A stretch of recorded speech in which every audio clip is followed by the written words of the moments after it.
And it's all about love. Definitely the message. Good morning, and thank you very much for joining us here on the Super Morning Show on Joy 99.7 FM. How are you doing this morning? Had a good night's sleep? Ready for work? On your way? Or like me, you're at work? Wherever you are listening to us this morning, thank you very much for choosing us here on the Super Morning Show on Joy 99.7 FM. You know, here on the Super Morning Show, our focus is always on Ghana. And talking about Ghana,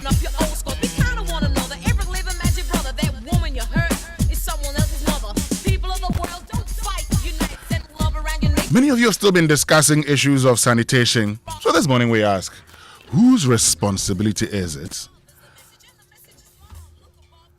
to fix the poor sanitation in this country?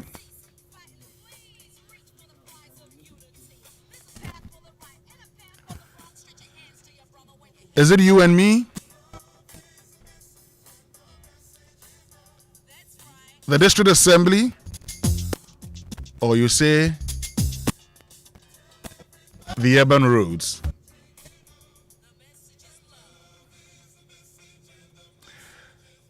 But this morning in Accra, it's expected to be mostly cloudy with temperatures at 25 degrees Celsius. In the afternoon, we're expecting some slight rain, and it'll be mostly cloudy in the evening. That's by way of weather.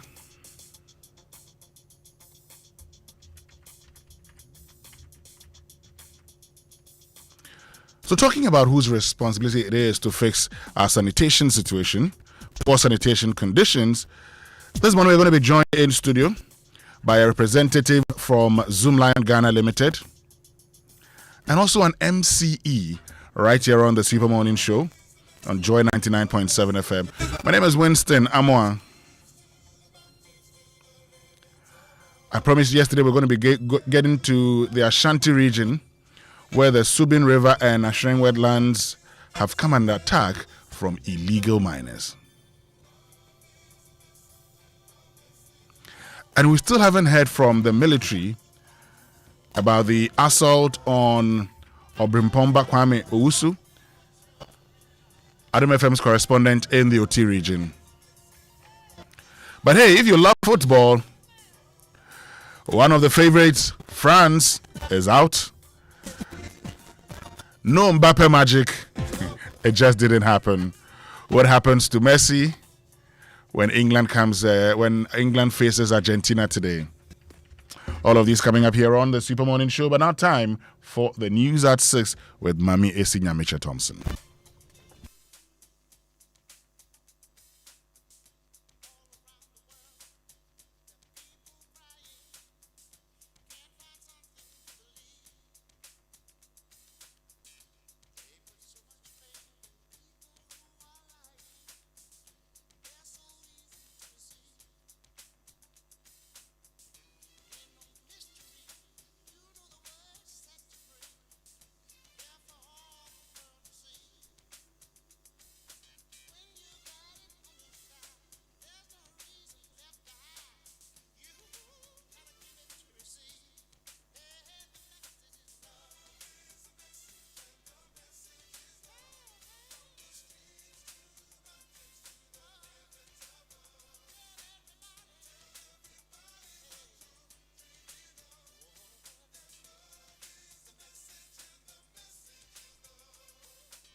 Hello, good morning. Welcome to Joy News at 6.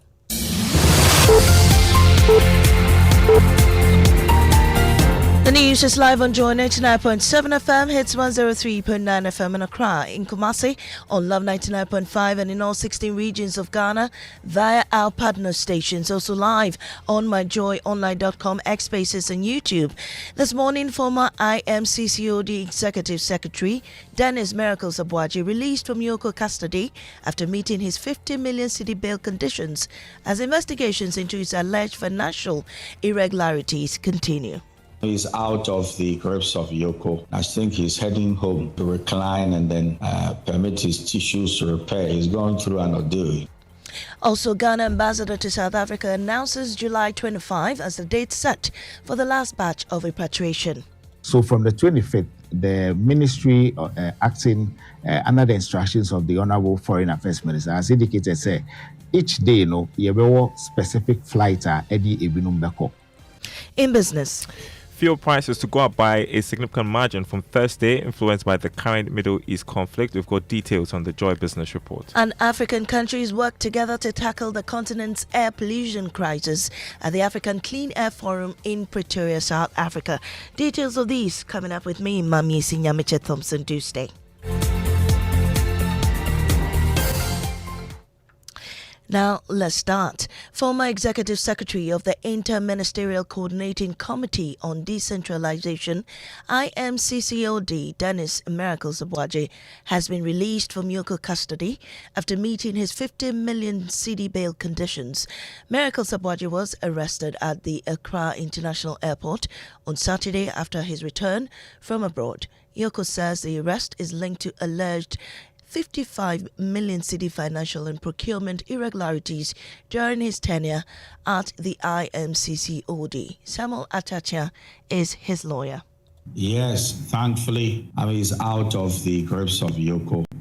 I think he's heading home to recline and then permit his tissues to repair. He's going through an ordeal, Can you clarify the exact bail conditions that he met? Was he able to meet the 15 million? It's the same that you announced, the 50 million Ghana cedis with 3 sureties, 2 to be justified. That means 2 supposed, properties, when valued, should amount to the 50 million.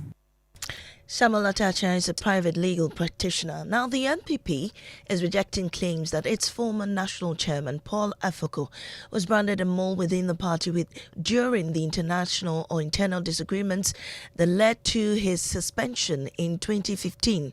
The party's backing comes after Mr. Afoko denied the allegations during his official declaration to contest the party chairmanship again in the upcoming election.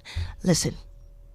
It's preposterous to think that somebody like me will come to work for the NDC. But I also want to say to my fellow MPP members, why are we always quick to label people that we disagree with in the party as NDC?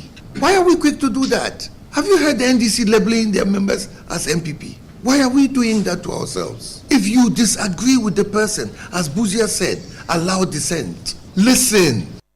Well, on Newsnight, Deputy General Secretary reiterated that NPP never labelled the former chairman as an NDC mole. It's not everything that you speak publicly. You need to address matters within the party and using the grievances procedure. So I don't know the specific issue. He could be speaking to general matters, and I'm unable to also pick up facts to look at those particular matters because they are not available to me. But as a party, we have not publicly come out to write or state that this person is a mole.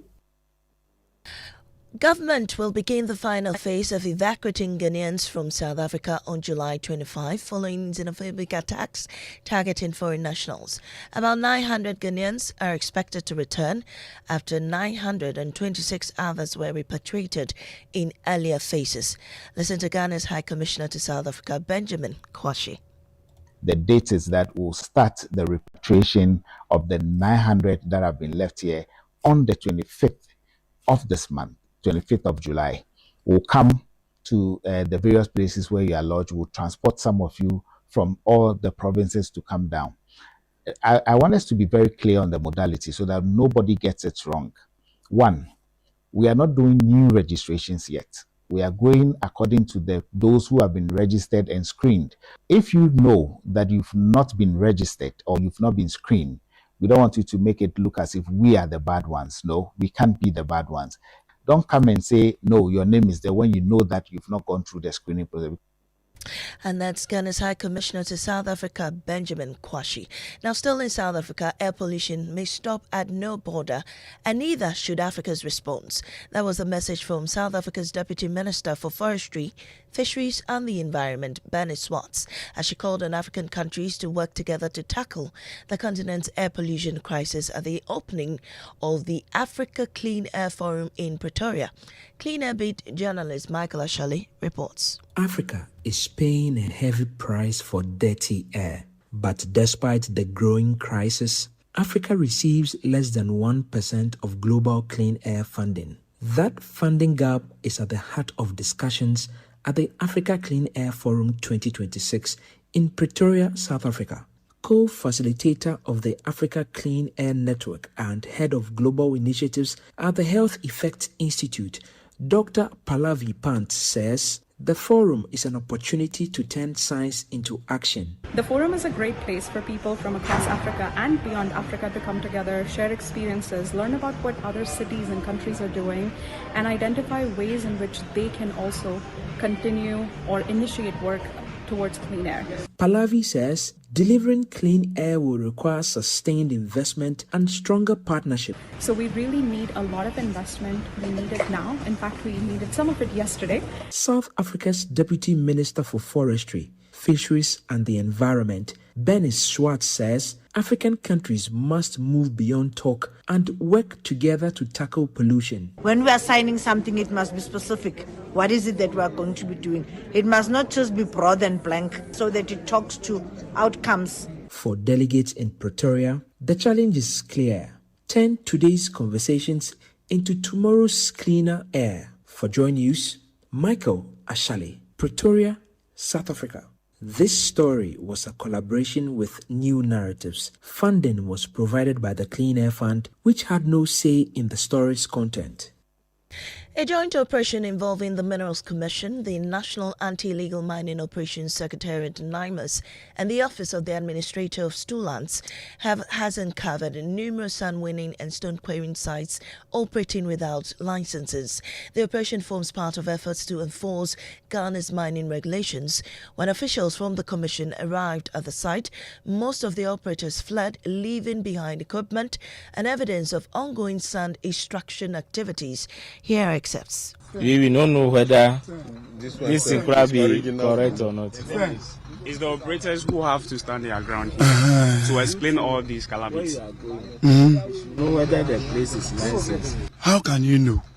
We all, excuse me to say, we all will be human beings. You can't know. Like you, wait, I already challenge you. Because if you are able to produce the person, what I'm saying that if you can't produce the person you take the thing from, then you have to answer. That we are coming here. So I know that I didn't make bad. That's why I stand. Some people will go to the nearest police station. You give description of the people that you buy the thing from. Well, in the Ningo Prampram district, the Commission also uncovered that a stone quarry company, Titi Quarries, had been operating for years despite its license having expired in 2022. And that's how we end this morning's bulletin here on Joy 99.7 FM. Up next is Business on the Super Morning Show. Oh, jump on now. Go. Ah, go me. At what time will you come back where I don't hear the sound of your car? Why you buy new car? No, I not change my car. It be the same ride. It be the fuel where I change. Wait. Mr. Speaker, what is happening to Miracle Abuaji is not good for our democracy.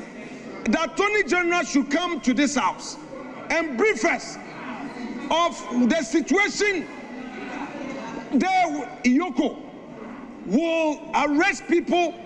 If the person was in the country, has traveled, he's coming, then in a Rambo style, he's arrested. Mr. Speaker, at the airport, detained for over 3 days.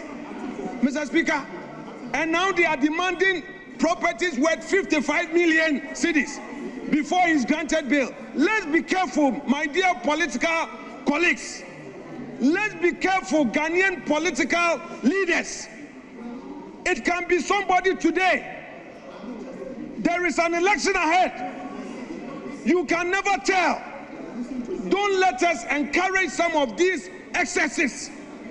And when we talk about it, don't look at it with a partisan lens. It can be you. Be careful. Don't ask somebody. He has a wife and children. Already the man was affected by the flood. He lost everything. He's already traumatized. Miracles Abuaji is already traumatized because of the flood. Then to worsen it, you detain him for 3 days and you say if he wants his freedom, he should bring properties worth 50 million cedis. How do you do this? And this is not something that must attract a partisan reaction. It is a human rights issue. The Attorney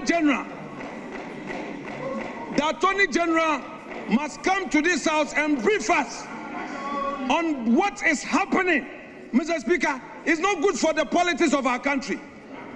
Some of my colleagues here, Mr. Speaker, sometimes when they speak on critical issues, they get invitation to Yoko, to BNI, and all of that. We've kept quiet about it. Now it has gotten to our party executives. We shouldn't do this to ourselves. Mr. Speaker, we shouldn't do this to ourselves. Iyoko can investigate. Honorable Minority Mr. Speaker, let me conclude on it. Please conclude. I'm concluding on it. Mr. Speaker, Iyoko can investigate. Iyoko can do its work with a human face. An invitation to Miracles Abuaji to appear before Iyoko would have solved everything. In any event, the man was already attending upon them. Anytime they invited him, he was there. Why the Rambo star? Our friends opposition should not be happy. Because, you see, Mr. Speaker, not long ago, I was there. And some of them, when they cried upon some of us, we listened and we stopped some excesses. Honorable Minority so we'll Leader, keep quiet. Please land safely. Mr. Speaker, I'm landing. Miracles Abuaji deserve justice. The country must not shut its eyes on the excesses by Yoko. And Majority Leader, please program the Attorney General to come before this house and address us on what is happening at Yoko. The human rights abuses, we will not take it as a house. The Minister of Agriculture, on record, stated that those who were given the birds, Mr. Speaker, in his own words, they have consumed them. Mr. Speaker, he again said that they sent him videos as evidence. Mr. Speaker, go there. If a government is introducing a policy to create jobs, and the very job that the policy is supposed to create is leading to losses, if you are doing investment, invest. Don't invest in consumption. Invest in a project that will bring you returns. So you went to share beds to your party members to consume them. The broilers were never sold. Mr. Speaker, a friend from Choco told me that I made a warfare. Mr. Speaker, in other words, as the minister said, they've eaten it. But they were supposed to sell. They were supposed to rear the birds and sell. And the ones that will lay eggs to sell their egg and reinvest. Mr. Speaker, now let me ask. Now that they have consumed the birds, what will become of them? What is the accountability in it? You guys are talking about accountability. So your party members who got the birds that they say they've consumed and are giving evidence to the minister, are you going to send them to Yoko? Because it is state funds, it's also amount to looting. However, the amount. With us here on the Super Morning Show on Joy 99.7 FM. The 6 a.m. news brought to us by Absa Bank Ghana Limited. Your story matters. And Total Energies Total. We go the extra mile for you, which means we can bring you the Joy Business Report brought to us by Omni Basic Bank, not just another bank. Akbafu. Good morning. Good morning. How you doing? I'm good. Oh, okay. Wait. You're better. I like that. Even though you're bring the energy. Let me feel the energy, right? Or should I drop electric energy for you? What's that? Hey, Pastor Dara. That's a song by Samini. Okay. Electric energy. At least I know Samini. You know Samini, but you don't know the song. That's okay. How are you doing? I mean, it's good to have you back. God is taking care of his children. Still taking very good care of his children. He's the reason we have life, okay? And so we are always grateful to God for his mercies, for his guidance and protection. Now, Daryl, this morning, lots of issues are for discussion. But first, we ask, and this is a people's conversation, whose responsibility is it to ensure clean environments in this country? I think it starts with us, doesn't it? Okay, it starts with us. Yeah. And ends with... But, I mean, you obviously get people who would not comply, so there should be systems that put them in check, right? Okay. Yes, and that's where I also feel that we failed as a country, to have the systems put these people who would not comply to keep their areas clean to check. Yeah. So it goes both ways. Goes both ways? All right. So I like how you make the point. We'll get into that conversation here on the Super Morning Show. We'll have a representative from Zoom Lion, Ghana Limited, joining us. And also, and it's important they join us because, look, they have transfer stations in this country. We, at some point in time, there was the commissioning of recycling and compost plants. Okay, one at the Greater Accra, one at Ajen Kotoku.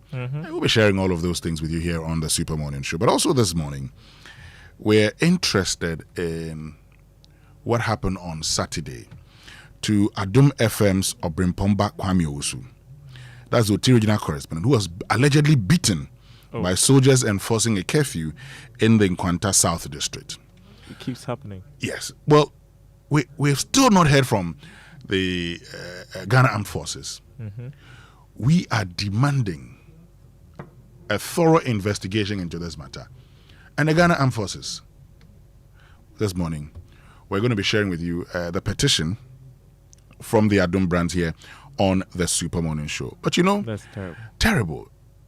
Galamsey is back in the Subin River because miners have besieged the wetlands of Ashreng, polluting the Subin River in what they call a cooperative initiative endorsed by the Responsible Cooperative Mining and Skills Development Program. Erastus Asai Donko will be joining us here on the Super Morning Show. But you know, as always, we do the show with you. Get onto X, use the hashtag JoySMS, then on WhatsApp 055-1111-997. If you love football, tell me, you know, your verdict of the game between France and Spain. I think people are looking forward to an English-French final, but it will not happen. Because now, when I saw the lineup of France and I saw Tchouaméni in there, I said to myself, why is he playing Tchouaméni? But then I said, okay, maybe because Tchouaméni plays in Spain and you have a lot of the Spanish players in the Spain national, you have a lot of players playing in Spain in the Spanish national team. The feeling is that he's somebody who knows their game and could adjust to it. Unfortunately, Tchouaméni was lost in the game. I mean, and I felt that the Sham should have just played Manu Kone in that game instead of playing Tchouaméni, because you have Manu Kone and Rabiot holding that midfield, and all of a sudden you bring in Tchouaméni. The man hasn't played anything in the World Cup, and you bring him in. How is that possible? But today we have England, Argentina. Do you think we're going to see Argentina-Spain final? That's possible. Okay. Everything is possible in football. Okay. Who gets the trumpet this morning, Daryl? Do we do it for the Spaniards? I mean, and all those people who are fans of Spain, right? Okay, yeah, those who support Spain. Gradually, the World Cup is coming to an end. And all the football investors who bank their hopes on Spain. Who was betting on... Okay, yeah, or they make good money, didn't they? We say... Trumpets.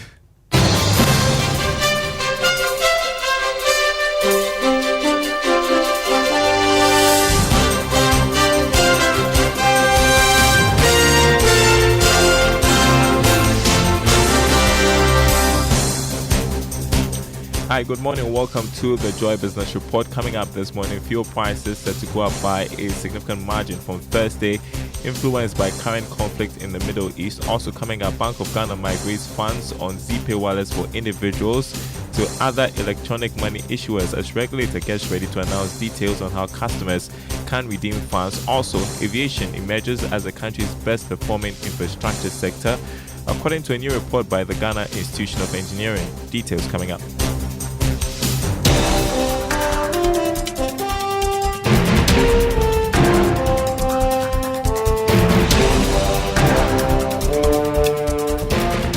Daryl Powell, thanks for being with us. Hello to our friends listening from Kufuria on KTU Radio. Fuel prices are set to go up by a significant margin beginning this Thursday, based on the latest price and outlook data released by the Chamber of Oil Marketing Companies. We have details in the following report. Based on the data from the Chamber of Oil Marketing Companies, petrol will go up by more than 5% and litre could be sold at 14 cedis 52 pesos. Diesel will be increased by more than 7 pesos, with a litre likely to be sold at 16 cedis. A kilogram of LPG will, however, go up marginally to 16 cedis. The latest forecast by the Chamber of Oil Marketing Companies actually represents significant turnaround from the earlier projection by the Chief Executive of the Chamber of Oil Marketing Companies that fuel prices will drop from Thursday. The increase, according to the oil marketing firms, has been influenced by renewed escalating tensions in the Middle East and growing concerns of supply disruptions due to shipments through the Strait of Hormuz. Based on the new pricing window for July 16, no player can sell their product below 13 cedis 28 pesos, while diesel can also be sold below 14 cedis 35 pesos. So one thing is for sure, be prepared to pay more anytime you drive to any service station for fuel from Thursday 16th July. Well, the Chamber of Oil Marketing Companies says it fully supports the industry decision to introduce price floor for petroleum products. This follows criticism by the Africa Center for Energy Policy that it has to deprive consumers of lower prices. Dr. Winston is Chief Executive of the Chamber. The industry took this proposal to MPA, and for the first time, it was rejected. Second and third and fourth time, MPA saw the sense in it and brought it to pass. You see, a deregulated market does not necessarily mean that there's no regulation. And I've given you a clear example. Probably we sat on it and we have had a lot of engagement with our members. I don't have a single one who's against it so far. And then we've had an engagement with MPA, how to make it better, to serve the industry and the consumer. I don't agree with Ben to say that fuel prices are higher because of the price. I don't agree. I don't agree with that. And probably because of data that probably we all don't sit on. You heard Dr. Winston, Chief Executive of the Chamber of Oil Marketing Companies. Meanwhile, the National Petroleum Authority has set a new price floor of 13 cedis 28 pesos for petrol. Diesel will be pegged at 14 cedis 35 pesos. This means that from Thursday, no oil marketing company should sell below these price quotes. Turning to other news, the Bank of Ghana has migrated funds on ZPay wallets for their customers to other dedicated electronic money issuers. Now, this coming after the regulator moved to withdraw the license of the fastest growing fintech company in the country. Details in the following report. The move by Bank of Ghana is part of strategies to deal with the expected shocks following the revocation of the license of ZPay. This should mean that no one who ZPay was holding their funds on its wallet have been lost, as the entire amount has been secured due to this action by the Bank of Ghana. More details about how and which financial institution that may be holding these funds could be announced later today.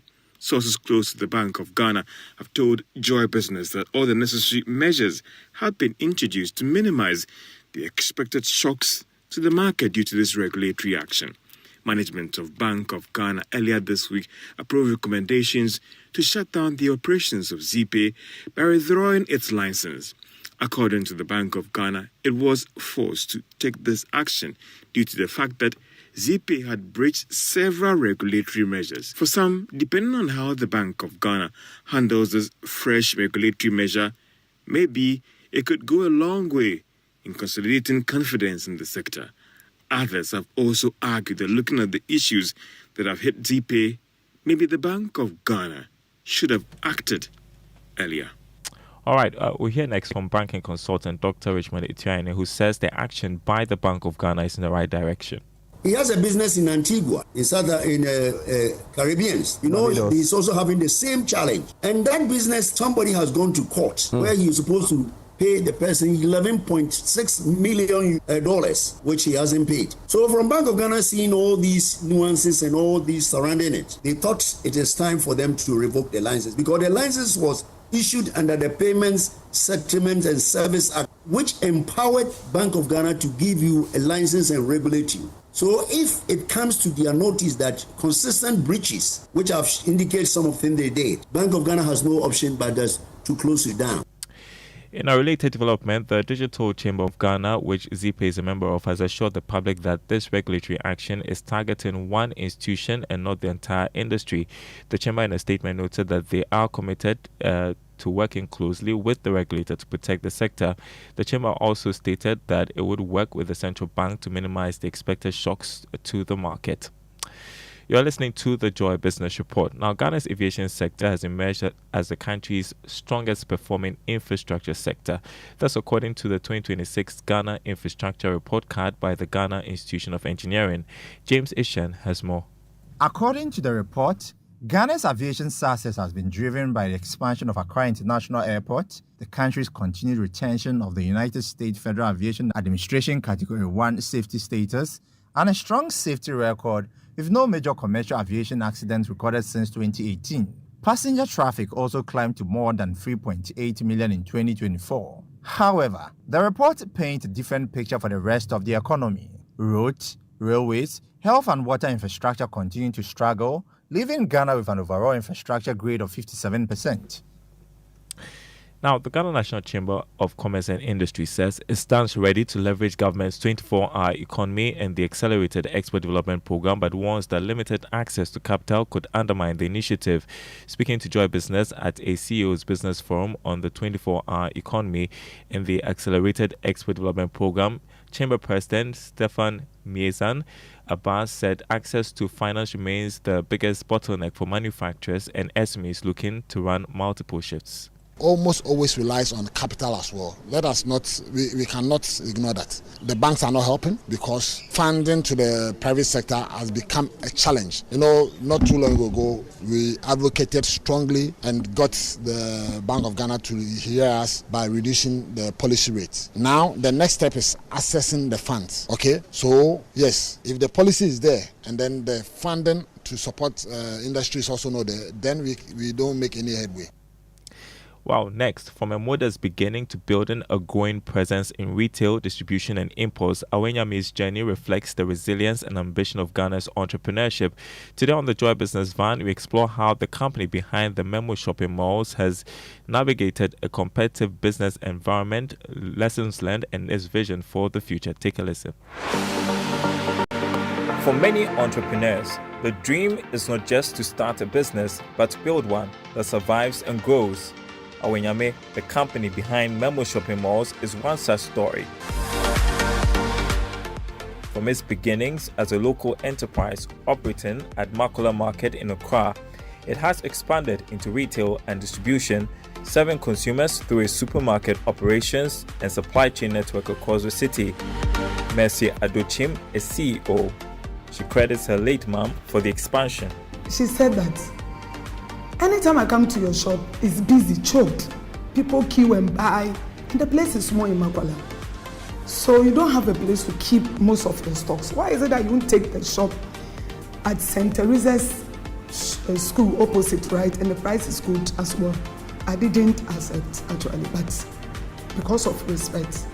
So she kept on asking me, shop na makacho. I called Ima. Oh, why is it I'm talking, you're not listening to me? And that is a turning point now.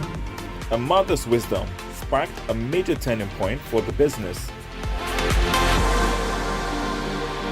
Alrighty, full episode 1 p.m. right after the Joy Business Report, 5 p.m. on Business Live on the Joy News channel. Before we go look at the markets, this morning on the commodity market, crude oil going up, selling at $85.15 a barrel. Gold went up marginally, went for $4,028 an ounce. Cocoa lost $58 is trading this morning at $5,806 a ton.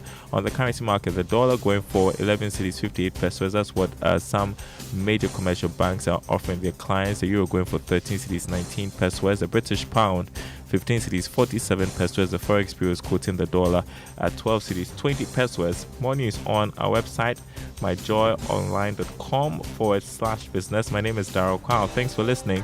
The Super Morning Show continues with Winston and the team. And a good morning to George Quay, who is listening. Oh, okay.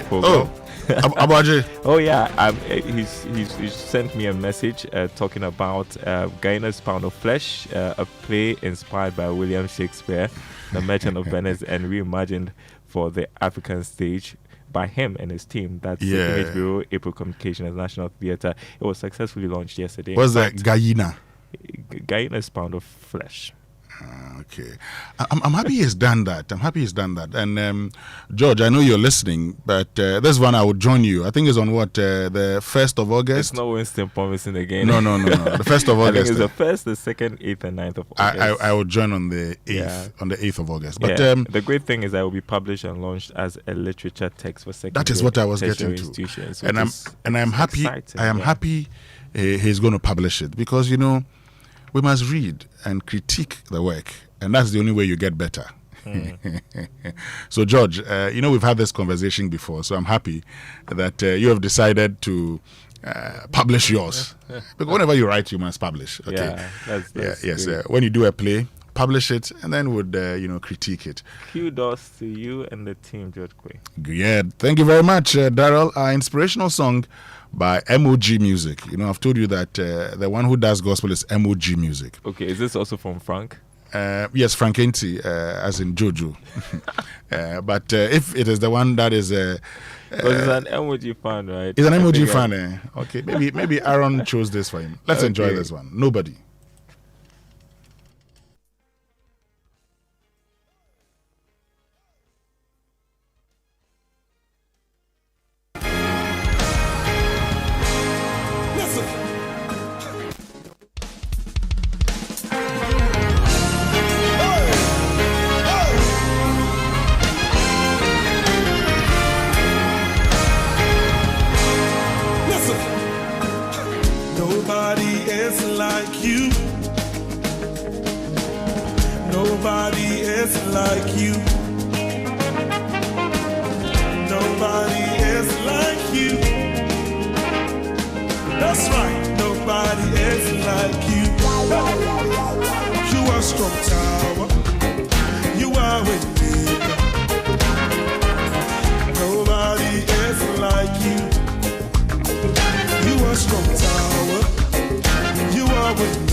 And that's our inspirational song for today. Nobody by MOG Music. Good morning, George Riafi, who's joined us for News Review. Good morning, Winston. I hope you're fine this morning. God is still taking good care of his children. Good morning, Kojo, Konfu, Anoche. Nice Yankson. Outfit, actually. Yes. Good morning, Churchill. Safohin Kojo Abade. What's your Safohin title? Nana Kojo Nsing. It's a custom-made shirt, right? I mean, yeah. You like it? Oh, it's wonderful. It's beautiful. Okay, you buy one when he gets missing. When I want, what's me here? As usual, black ID. Well, let's get into fuel tip for today. And do not use your phone while driving, especially during work-related transport. One distracted second can lead to a crash, injury, or loss of life. Full attention belongs to the road. COMAC promotes disciplined driving and is brought to us by the Chamber of Oil Marketing Companies, which means we can learn how to say it right this morning. And is brought to us by Kingdom Books. At Kingdom, quality and affordability are their hallmarks, and Societe Generale Bank Ghana. The future is you. Something must be done. You say either. I say either. When do you use wrong and when do you use wrongly? Any ideas around the table? So if I say you're doing it wrong, is that correct? I can help. Yeah, me too. I can help. The correct expression is wrongly. However, modern language has, accepted shortened versions of many expressions. And so you will find, especially with American influence, that you can say that you are doing it wrong. It will be perfectly acceptable.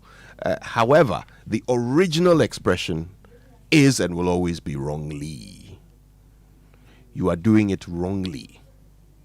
That's how you say it right.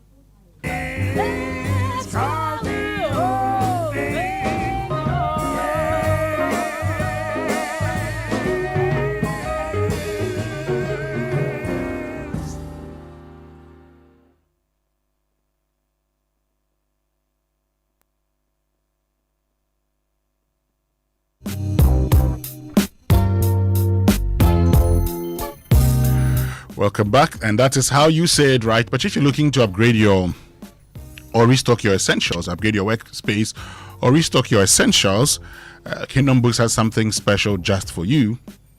Come through and enjoy unbeatable deals on all your stationery needs, from notebooks, pens, and printers to school and office supplies. So whether you're a student, teacher, or business owner, they've got something to keep you, they've got everything to keep you organized and productive. Big discounts up to 70%. Bring your family, tell a friend, and don't miss out on these amazing offers at Kingdom Books Yard Sales. Visit Kingdom Books office at Osu from 9 a.m. to 5 p.m. daily. Kingdom Books Yard Sales, shop smart, save big. For inquiries, call them on 0501 401-050 or 0244-311-955. But every thriving business started with someone who dared to dream. At Societe Generale Ghana, we believe those dreams deserve the right support, and that's why from now till September, we're helping small and medium enterprises, SMEs, access the financing and banking solutions they need through our SME loans promo. As a trusted partner to many businesses across Ghana, we bring the expertise, experience, and tailored solutions needed to help businesses thrive. Does your business need equipment or machinery to expand your operations? Our finance lease solution can help. Are you looking for working capital to take advantage of new opportunities? Our Boafo loan is designed to support your business growth. Or perhaps you're waiting for customers to settle invoices. Our factoring and invoice discounting solutions can help you unlock cash tied up in receivables, while our business accounts provide the banking support your business needs to succeed. Whatever your business goals, Societe Generale Ghana has the expertise and solutions to help you achieve them. Visit the nearest Societe Generale Ghana branch today or visit societegenerale.com.gh for more information. You can also call 0302-214-314 between now and September to learn more about the SME loans promo and discover how we can support the next chapter of your business. Societe Generale Ghana, the future is you. Time now for the newspaper review, and is brought to us by Syntex Tanker, you're stronger, you're tough. Kel Chaco Toothpaste, Happy Smile, and Style Your Quality and Affordable Fuel for all. George. Let's start with the Daily Guide lead story. Gold Board injects 8.4 million Ghana cedis to fix Galamsey hit water plant. Afoko 6 MPP chairmanship on unity reconciliation ticket. And Miracles arrest 50 million bill. The inside story.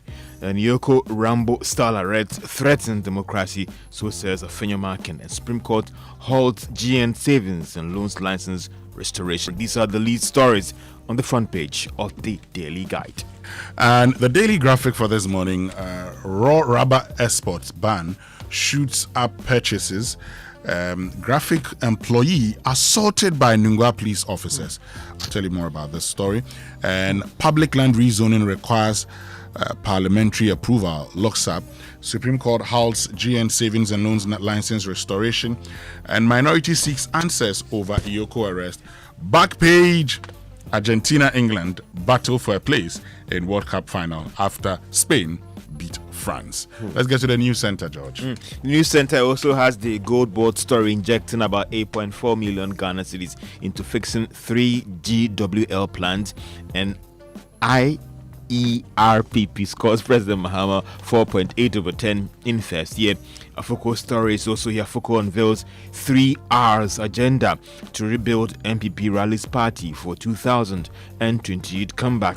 And also another story in here. Amankwa donates to Ayoaso West Wogon food flood victims actually, and government neglects sends energy sector debt soaring to $1.5 billion, and has the picture side of Miss Dr. Kesel at the Fortune Finance Minister. These are the stories on the front page of the news center. The Ghanaian publisher says Gold Board commits 8.4 million Ghana cedis to fix 3 water systems.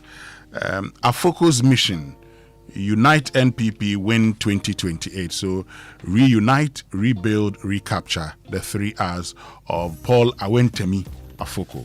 Ochehini pays tribute to Yana Bukari II, and I worry for NDC appointees, Sami Awuku warns. Okay, let's go online now. The online news review is brought to us by Zenith Bank, in your best interest.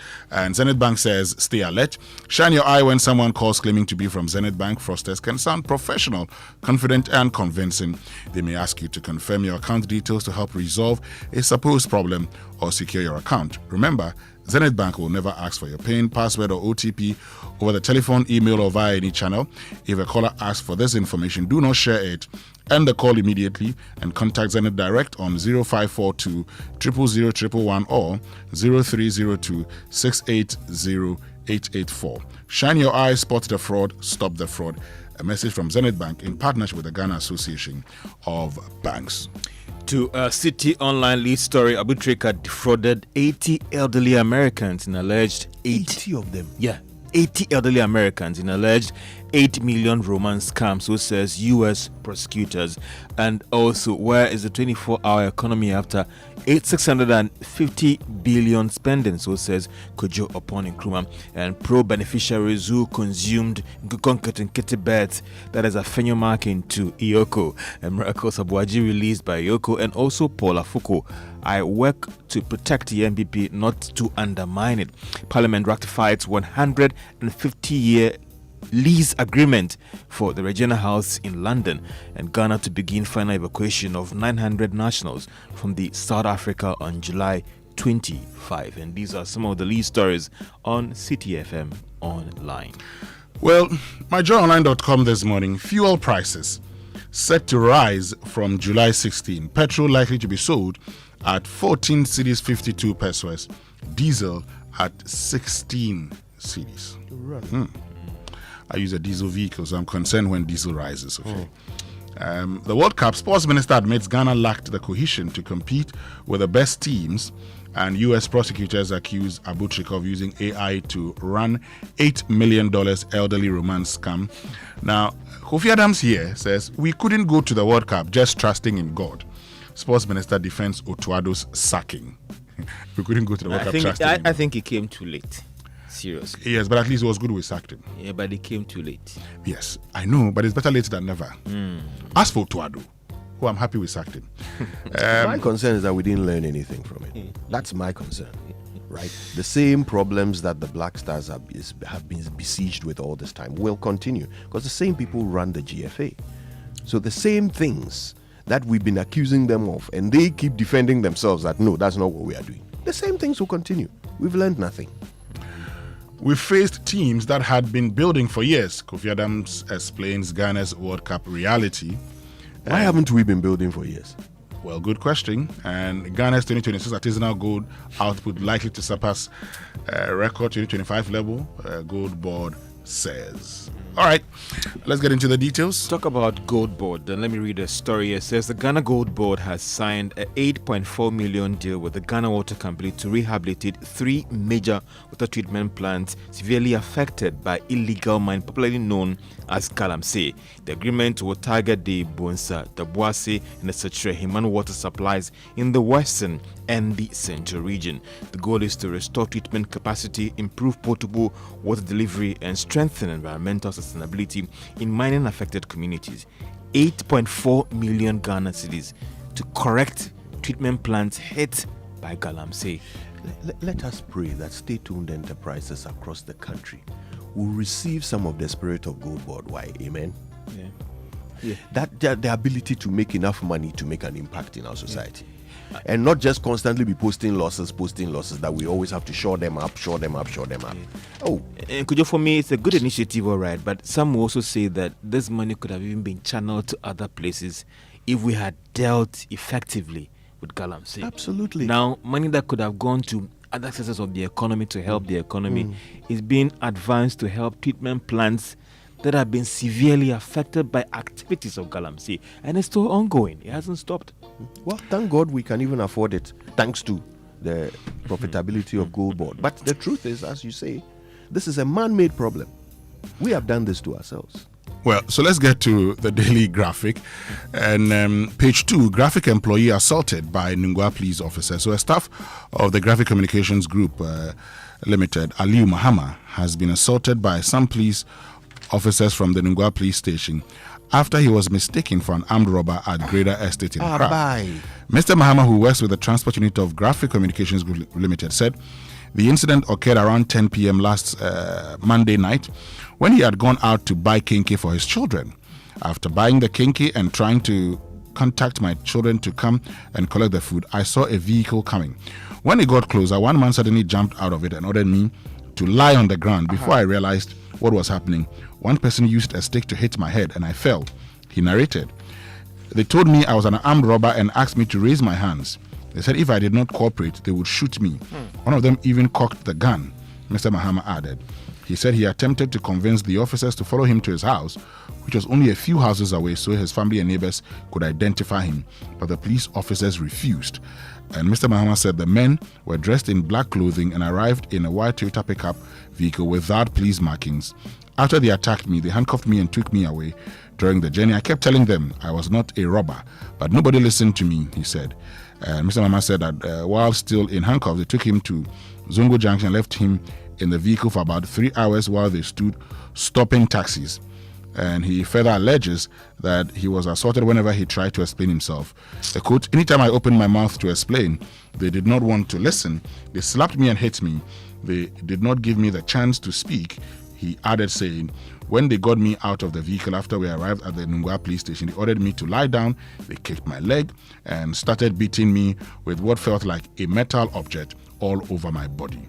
Mr. Mahama said his brother later arrived at the station after the police contacted him. He said a woman at the station later intervened after listening to his explanation.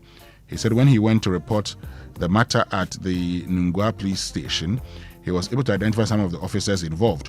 One of them had spoken to my daughter earlier and gave her his number.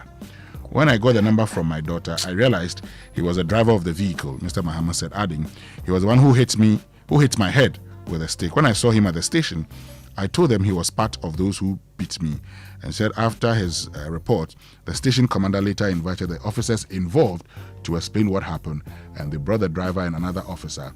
When they were asked who beat me, they denied responsibility, he said.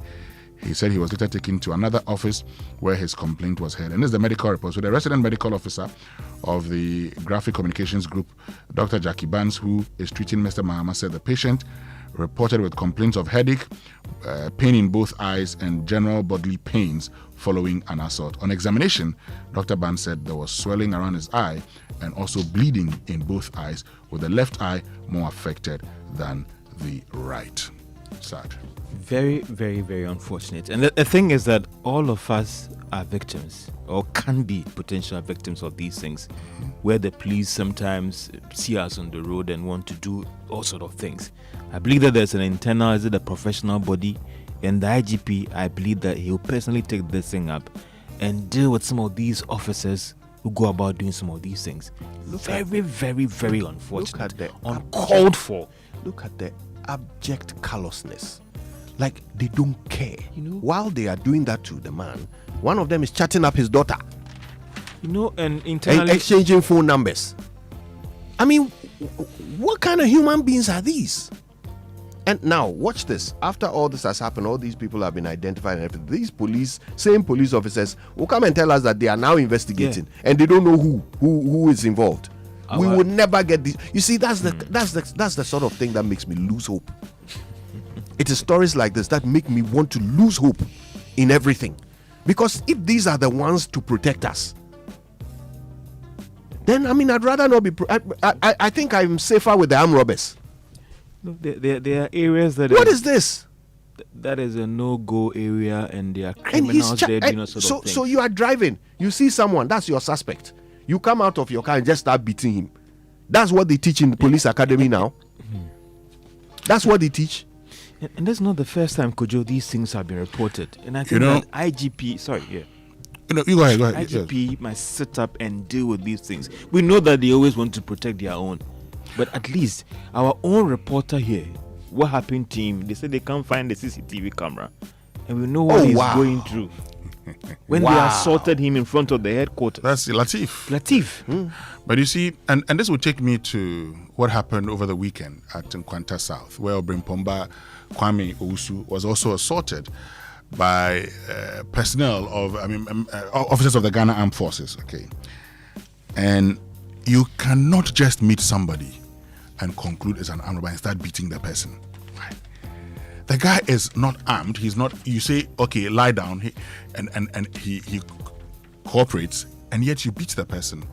I'm happy he can identify them. What is that thing about giving his phone number to the man's daughter? I'm happy he can identify them. And so, and I'm happy that Graphic has done this story. They don't have to stop until that police man is dealt with. Okay. All right. So let's get into other stories. Two other stories. The news center, Ghana government neglects send energy sector debt soaring to $1.5 billion.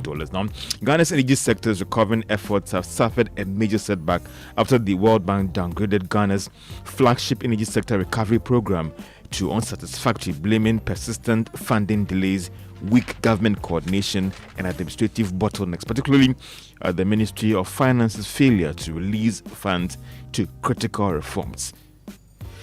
It looks like the finance ministry has been taking a lot of times for not releasing funds. When you also engage them, they say, well, they are spending. No, but George, you see, the non-release of funds, my little understanding of how the system would work, the funds are released as and when the government, first of all, government must raise those funds. Yeah.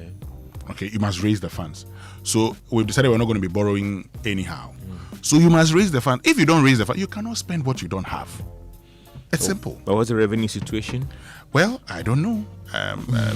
In the first half, I'm told that we're doing well. So you'd have to ask a few questions. First of all, if we're doing well, how much revenue have we raised? Yeah. And what are the competing demands for funds? You see, at every point in time, all entities will be asking for money. So if the entities are asking for money, it then would get down to what is most relevant. Having the lights on 24 hours. Is relevant. We need to import crude. It's very relevant. Essential medicine. It's relevant. That is where, so that is where you get to a stage, and at every point in time, when you've done, when the entities have submitted their, budgets, they would indicate when they want to do these things. And I'm sure the finance ministry would also know that, okay, in this quarter, I need to release funds to this, but I need to release those funds to that other entity. All of that are expected to be done. However, there are also situations where emergencies arise. Yeah.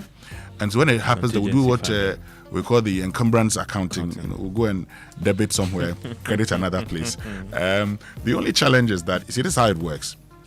All other entities must seek authorization from the finance minister. Yeah, the system in place. The finance minister, he needs parliamentary approval. You see how the thing has been done. Yeah. When you want to via expenditure. But Daily Graphic, raw rubber exports ban shoots up purchases. The utilization of raw rubber produced in the country has almost quadrupled due to export restriction and subsequent ban imposed this year. Since the restriction of exports from January this year and the subsequent outright ban, which came into full effect in July this year, local rubber processors have increased raw rubber purchases directly from traders and aggregators from 534 tons in April to 2,028 tons in May. Last month, their purchases hit a record 3,131 tons, emphasizing the capacity of local processors to utilize all raw rubber produced within the country. And given the development, the Rubber Processors Association of Ghana has rejected proposals for an export quota for locally produced raw rubber as the government's ban on raw rubber export kicks in. I was just checking one of these reels, and I saw the Nigerian President Tinubu asking that what do they produce in Nigeria and export to other countries, and that even cow skin, we are killing our cows and eating their skin. While I was laughing, it taught me one thing, that at some point in time you must be concerned about how you're able to produce more in your country. As you produce, you think of exporting, and that will give you the much needed foreign exchange. And that's why I'm happy that this is happening. At some point we can agree on a quota, but for now, maybe not the best time. Anyway, let's get into other stories. There's one about Yoko Rambo style arrest threatening democracy. So says Afenyo Markin, and he's talking about the fact that the majority leader is raising issues about the tactics that the Yoko is employing to actually arrest people. So he's therefore called on the Attorney General and the Minister of Justice to appear before Parliament as a matter of urgency to brief the House on Yoko's operations, and particularly the arrest of certain and detention of some new Patriotic Party members, and including the Director of Communications aspirant Dennis Abuaji. Raising the issue on the floor of Parliament yesterday during the presentation of the business statement, the minority leader actually said that while the minority fully supports accountability, law enforcement agencies must exercise their powers with respect for human rights and due process. All right, George, it means we can bring you the BBC News now. It is brought to us by Fidelity Bank. Believe with us. Glyco, we cushion you for life, and Oba Spaghetti. Come chop, everybody. Come chop. Investigated, and where possible, a response will be sent to you within 10 days. The BBC World Service, the world's radio station.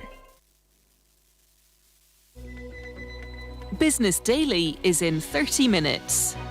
We speak to the founder of one of India's largest renewable energy companies. Suman Sinha explains why he left the boardroom to build Renew from scratch and how he convinced investors to back clean energy before it became mainstream.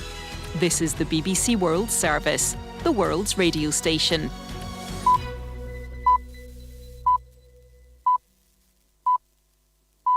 Coming up from the BBC World Service, The Interview, conversations with the people shaping our world, with me, Leanna Byrne.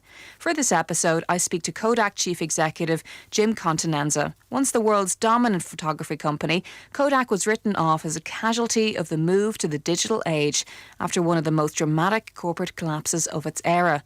He tells me how he helped reinvent the iconic company as an industrial manufacturer and what it took to bring the business back from the brink. We were losing about $160 million a year. We burned through our cash, and we had to make some changes. I mean, transformation of the business. It's a skill and an art when you walk into a company, I have to turn it around. And I asked, what does Kodak do today? And I couldn't get an answer. And I thought that was really interesting. And We had to get our identity back, and we had multiple divisions, multiple decision makers, multiple products. We had to get refocused, and I'm happy to say, it's worked out. Jim Continenza. Hear more on the interview after the news. BBC News with David Harper. Iran's Revolutionary Guards say the Strait of Hormuz will remain closed until the United States ends what it calls acts of aggression, a day after American forces restarted their blockade of Iranian ports. The two sides traded more strikes overnight, with Iranian media saying US facilities in Bahrain, Kuwait and Jordan were targeted. As the agreement between the two countries collapses, President Trump has again threatened to hit Iranian power plants and bridges if Tehran doesn't return to negotiations. Our Middle East correspondent Barbara Plett-Usher is in Jerusalem. It really does look as if that ceasefire deal has pretty much unraveled now. You've got the ongoing military campaigns, the bombings, which the Americans say are aimed at preventing Iran from being able to carry out attacks on shipping in the Strait of Hormuz. They said that about a dozen crew members have been either killed, injured, or have gone missing over the past week in those attacks. You have the naval blockade reinstated. That was something in the agreement that was lifted. Now it's back. Australia's Prime Minister has announced wide-ranging regulation of the AI sector. Anthony Albanese said legislation would be brought in to prevent AI firms from using Australian books, art and music to build or train their models without creators' consent. Speaking to The Nation, Mr Albanese explained why the changes needed to happen immediately.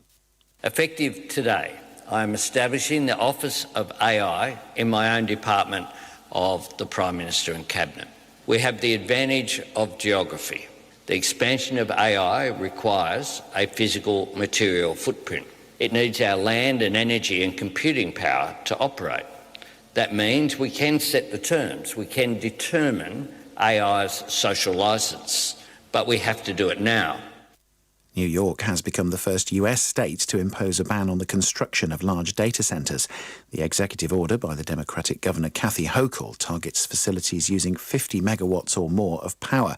Ms Hochul said data centres risked overwhelming the electricity grid and increasing costs for consumers.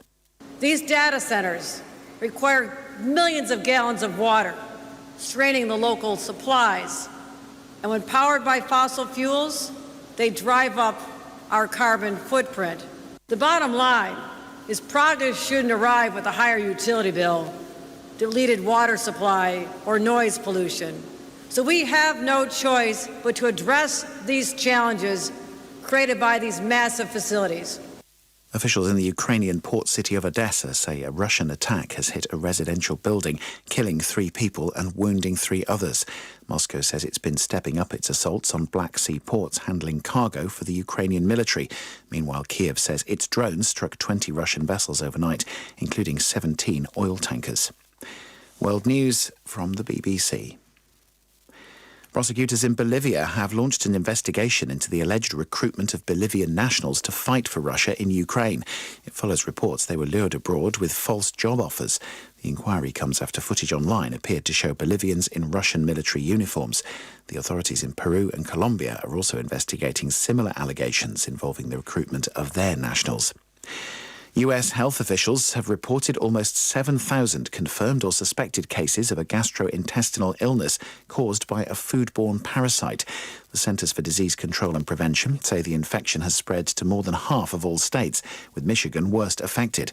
Infections have surged since May, with symptoms including explosive diarrhea, sometimes taking weeks to appear. Experts have pointed to contaminated salad and lettuce as a potential cause. Meteorologists in Britain say its climate is significantly different from last century, with what used to be thought of extreme weather now considered the norm. In London, there are now 4 times as many days hotter than 30 degrees. The report's lead author said British infrastructure, housing, agriculture and health systems were based on a climate that no longer existed. And Spain have stormed through to the Football World Cup final after putting on a dominant performance against one of the tournament favourites, France. It will be Spain's first chance at victory since they won their medal title in 2010. John Bennett reports. A statement performance by Spain, who completely controlled the game from start to finish. An error by Luca Digne gifted Spain the lead as he caught Lamine Yamal in the box attempting a clearance. The referee pointed to the spot and Mikel Oyarzabal scored his 5th goal of the tournament. France made a change at half-time, but the momentum didn't change as Pedro Porro burst into the box to make it 2-0. Kylian Mbappe and his teammates couldn't respond, and Spain extended their unbeaten run to a record equalling 37 games. And Spain will play either England or Argentina. BBC News. Now let me get to the next point. Speaker, the particular matter that he has referenced, perhaps he hasn't read. And so let me reference the formal response from Iyoko. Because you see, we are members of a community of reading men, and I want him to read. Mr. Speaker, the Iyoko, that's Miracles Abuaji and Gerard Appiah. Faces include conspiracy to steal and stealing, using public office for profit, causing financial loss to the state, dissipation of public funds, defrauding by false pretenses, and money laundering. So, Mr. Speaker, the minority leader has no right under the sun to suggest that where an investigative body has conducted a year-long investigation into a matter, has invited the suspects, and now has made a prima facie determination and is effecting arrest that may possibly lead to prosecution. The minority leader is on this floor saying that we should invite the Attorney General to come and respond to what? That we must not demand accountability from public office holders. Is it not the same man who stands on this floor and cautioning us that we as politicians we should be careful, and that it is the public servants who do all the things that we get blamed? And today when a public servant is getting blamed, you are saying that he shouldn't be blamed? So, by all means, we can do politics, but some of the things, Mr. Speaker, it must not be countenanced on this floor. It must not. Now, in respect of bail, nobody is saying that he should bring property worth 55 million Ghana cedis. Yes, 55 million Ghana cedis. They are saying that for somebody to stand surety to assure the body and perhaps the court that you appear and defend yourself in the matter, the person should be able to establish that he has property value to the amount of the subject of the charges. So it's not about bringing a property and all that. He knows that. The 55 million is not money that is supposed to be carried to Iyoko. He shouldn't put out these mischievous lines. And so he's a lawyer, he's my classmate, and we practice together, we still practice.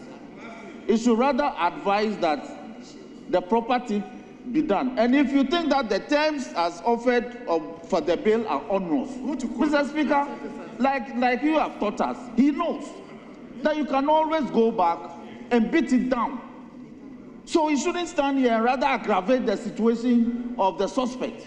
It is not fair. It is not fair at all.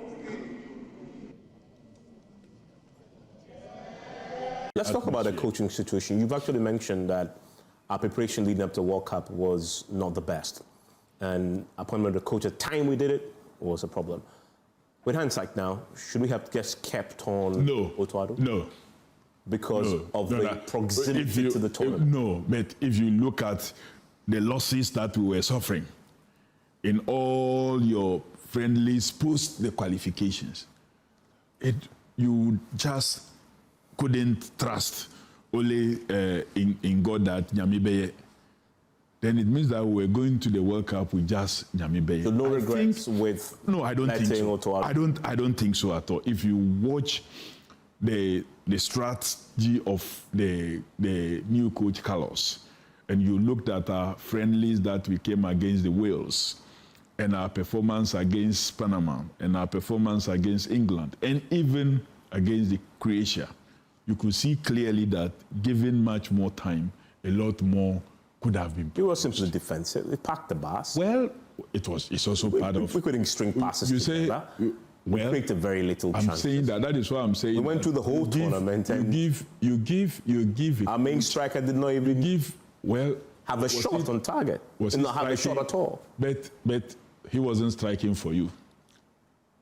His is to align things in a way that you can only take advantage of what it is that he has. So I don't think that the coach was bad. I believe that if we had given this coach the opportunity to handle almost all our friendlies, even post the qualification, we could have produced a much better result than we did. But all the same, Ghanaians didn't expect us. Many, maybe let me not say Ghanaians didn't expect us. Those that I listened to as we prepared towards the World Cup, they didn't expect us to do anything meaningful. Even they just thought that we're just going to play the 3 matches and not impress anybody. And then we will be beaten and just pack back. Where you are coming against teams that possibly have had opportunity to prepare very well and to prepare with managements that have been with them for quite a longer time. A team that may have players that have played in the same club, maybe about 4 or 5 of them coming together and having played together for a very long time. And a team that may have all its facets, whether it is its defense, its midfield, or the up front, the trust up front being so solid and so coordinated, and they understood each other. Sometimes when one player picks a ball and is moving, you can see 2, 3 other players moving into the space that he can lob the ball into them for them to take advantage of. We didn't seem to have that character. And so we knew, but like you rightly put in your intro, when we came against England, after winning against Panama, which also thought that if they were going to pick any 3 points in the group, it was going to be against Ghana. And we defeated them. And so at least we set the foundation for our continuation. Then we drew with England. No, I mean we beat Panama. Oh, Panama, yes. That if they were going to pick any 3 points in the group, it was against us. And that was also our first game. So they came very prepared. They thought they could surprise us. We were lucky. We got the 3 points fully from that game. And we came against England. And we showed a certain class and blocked all their movement, whether it was hurricane or sugarcane or whatever it was. We blocked all their movement. And clearly it was a game that many thought that Ghana was cheated. That we had a clear penalty. We had a clear penalty that was not given us, and there was a situation that another player of the English side should have been shown a red card, which was not done, and so people felt that we were cheated in that game. So you were with the boys in the US on that final day when we lost. For most Ghanaians, we went into that game very hopeful, and we spoke to you. You're very hopeful too.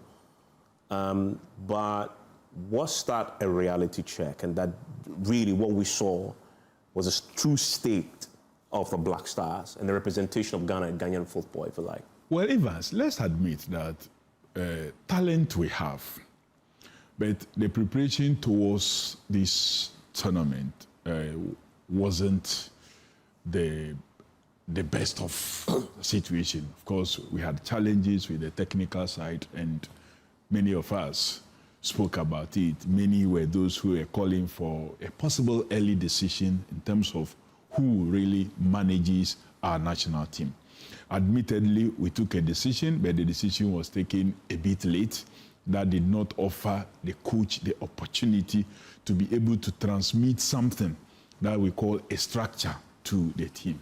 And so the coach had talented players, but he just have to manage them with a certain strategy. And that alone can't work for you to stay at this level of a competition. But so are you saying that the Black Stars exceeded your expectation? I should say so. That they did quite well. So they exceeded your expectation? Not necessarily my expectation. I expected us to have gone further than we did. But our loss against Colombia, and before the game, I had all hopes that we were going to do something great. Unfortunately, we suffered some jolt very early.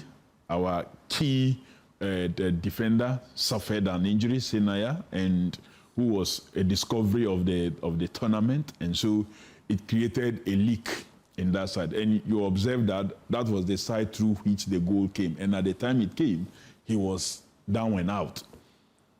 So the subsequent actions that were taken still didn't help us.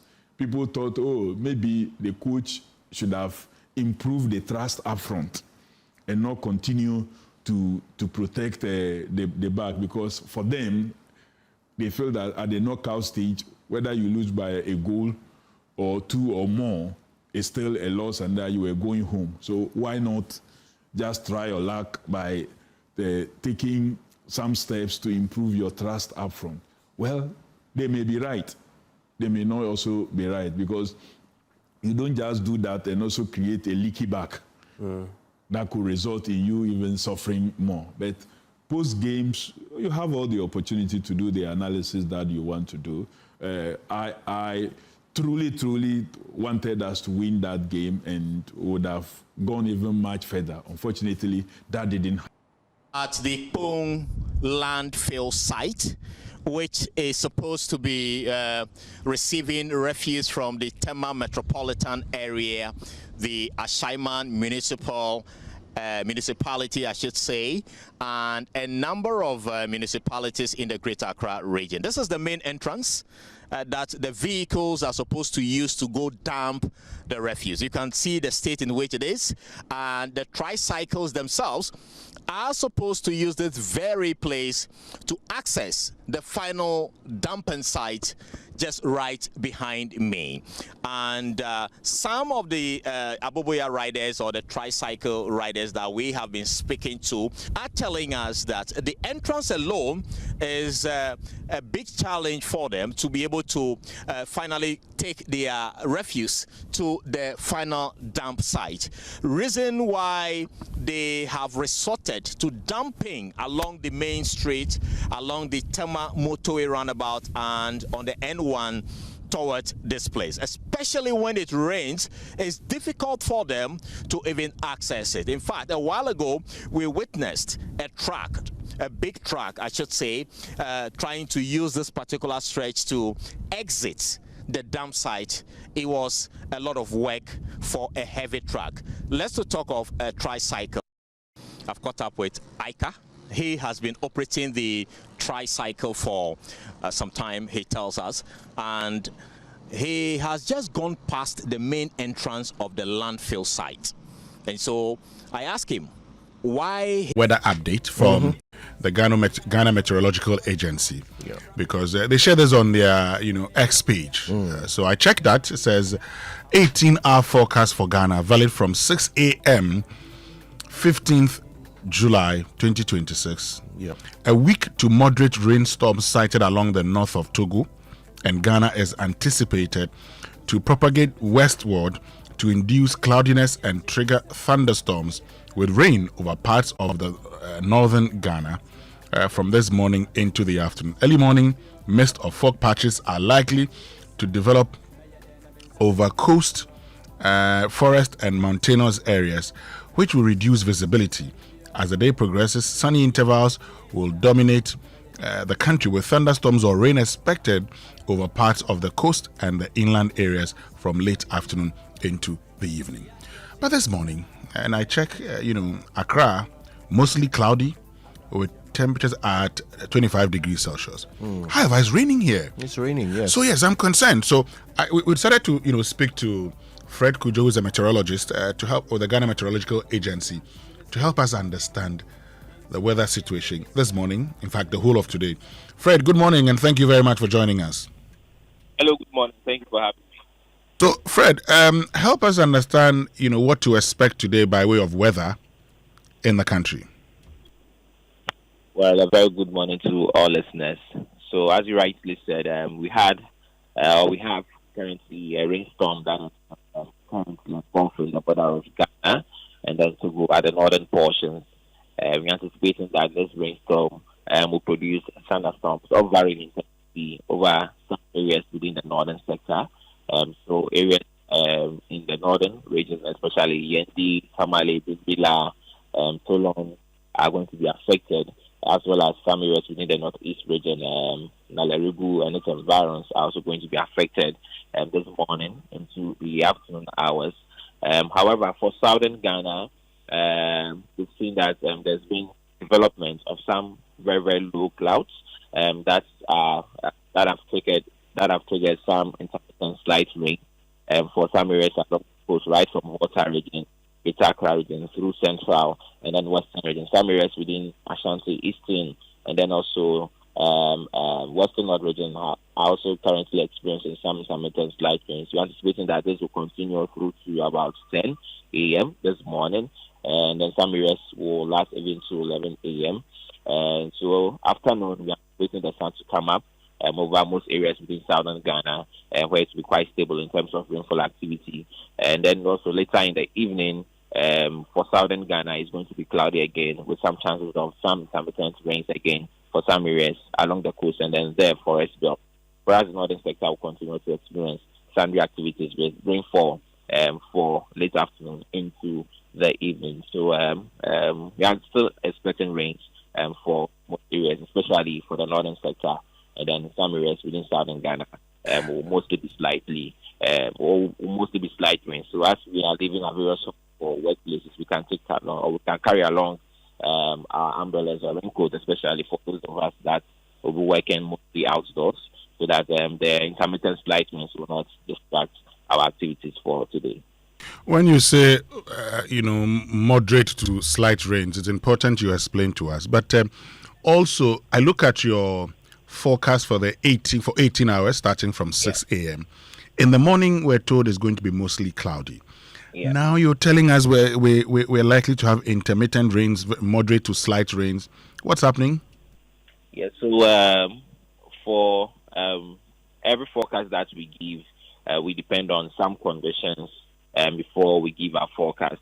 And that is the various elements with what our various models are predicting. These elements or these models are subject to change because for the area that we find ourselves, that is Ghana, we are within the tropics. Our weather activities changes very rapidly. So the conditions that we saw in the early hours of the day currently have changed, and then we're anticipating that we are going to still experience cloudy conditions for southern Ghana with some intermittent slight rains, especially for areas along the coast.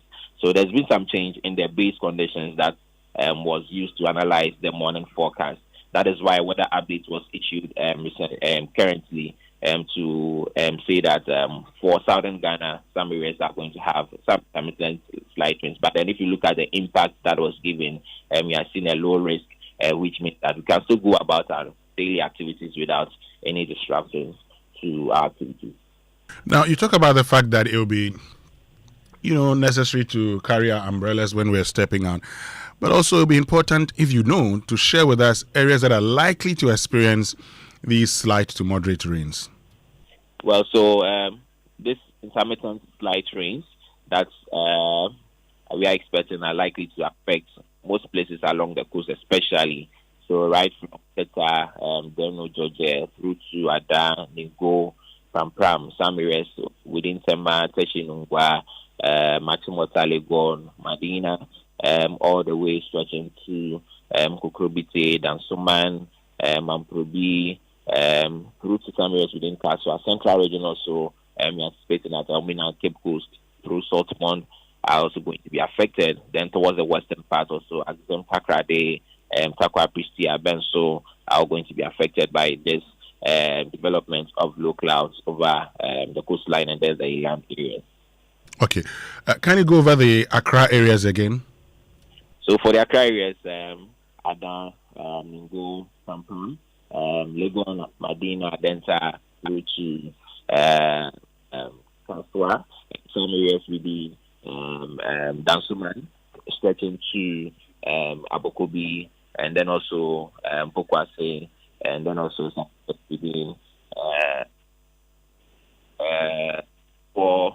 for Greater Accra region, we are still expecting that to still be getting sacked for most areas with this morning to the afternoon for the intermittent light rain.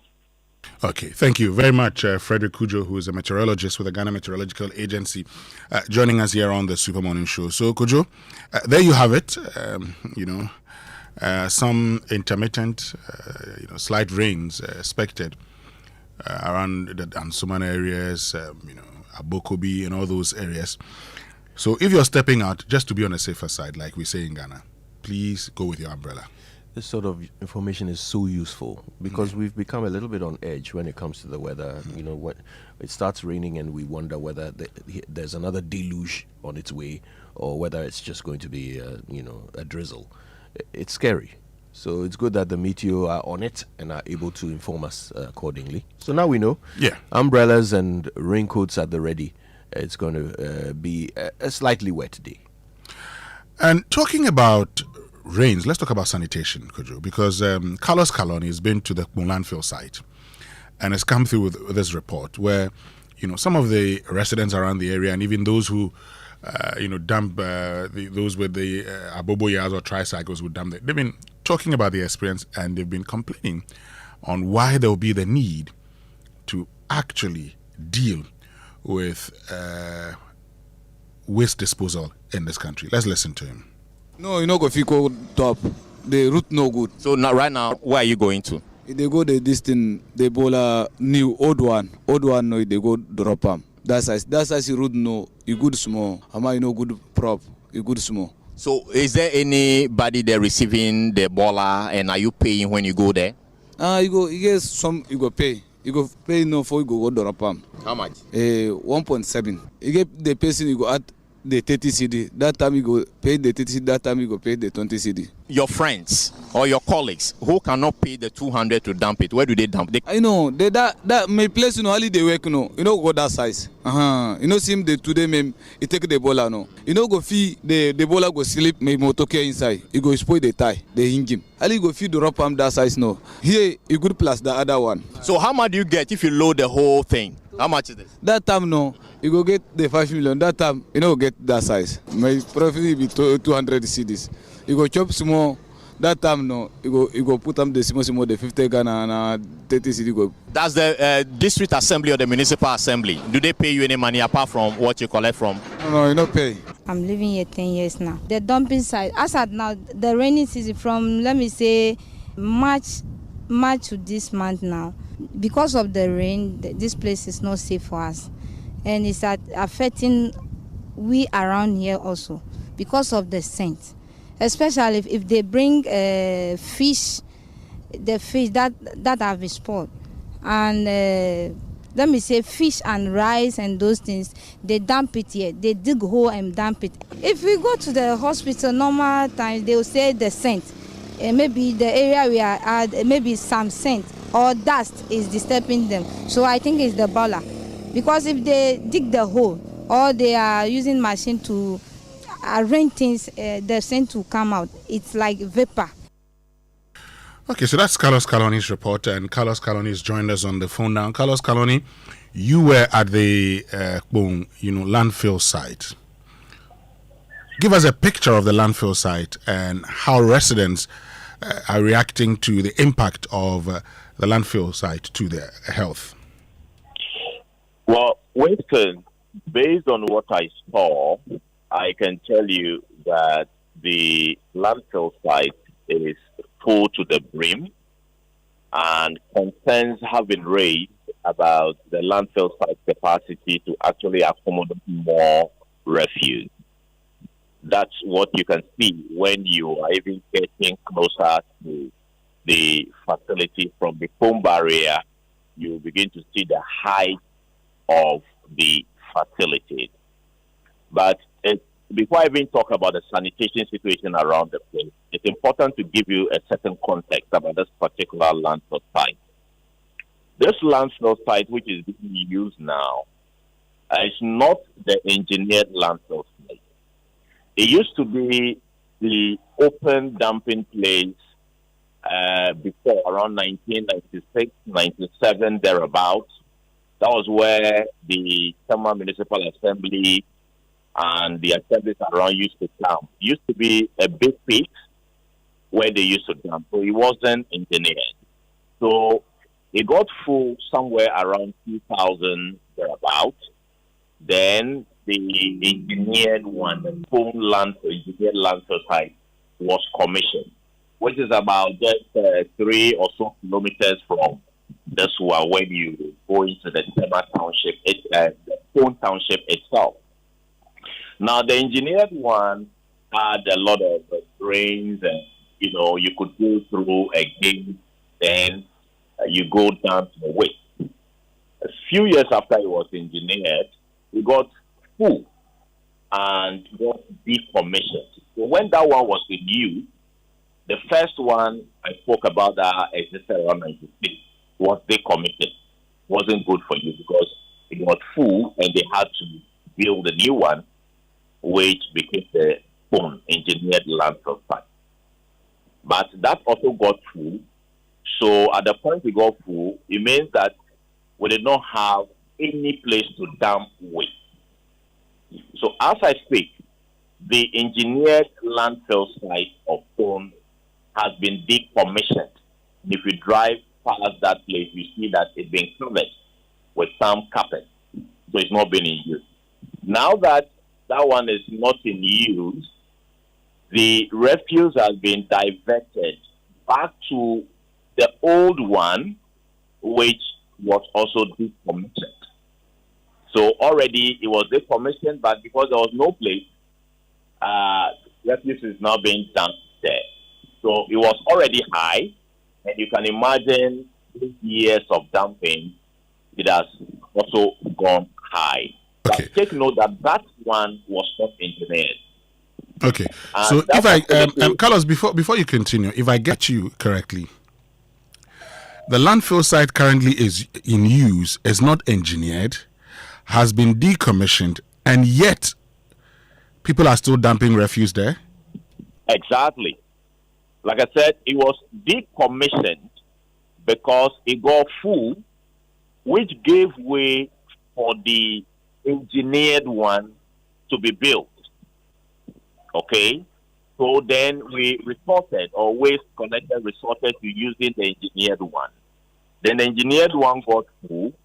Now they had no place to dump, and so they had to resort to the older one, which was also decommissioned. So I can tell you for a fact that the 2 landfill sites in Tema, in Pone, have been decommissioned. But for lack of space, the waste collectors have resorted to dumping at the older decommissioned one, which is closer to a company known as B5. So the engineered one is not in use as we speak. So that is the picture for the 2 sites. So now they are using the older one. That's where they are dumping now. Now, let me talk about the entrance of the one being in use now.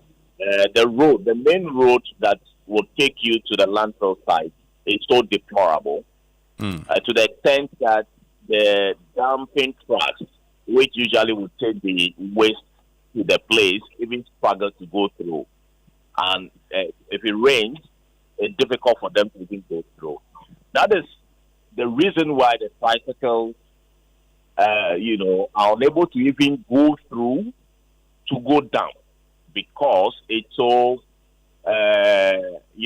deplorable to the extent that even the big trucks find it difficult to go through. So where do they dump it then? They dump it on the roads or what? Exactly. So we did some story on the Tema motorway interchange. What is happening now is that when you're driving from Accra towards Bombaria, when you hit the Tema interchange, you find pockets of refuse being dumped around the interchange. And don't forget, that interchange was commissioned less than 2 years ago by former President Adom. Now, it's a 3-tier interchange. All around that interchange, refuse is being dumped. And along that stretch, from the Chama motorway interchange to Gumbaria, you find pockets of refuse being dumped all around the road. Now, beyond that point, beyond the road itself, there's a new development between the older decommissioned landfill site and the engineered landfill site, which has also been decommissioned. There is a big pit along the phone road. That is where the tricycle riders are now going to dump. And my sense of the Bonkatamanso Municipal Assembly reveals that they are not even aware that that is happening. So the tricycle rider I spoke to explained that because they are unable to climb or go to dump because of the deplorable state of the entrance, they have now resorted to dumping in that pit.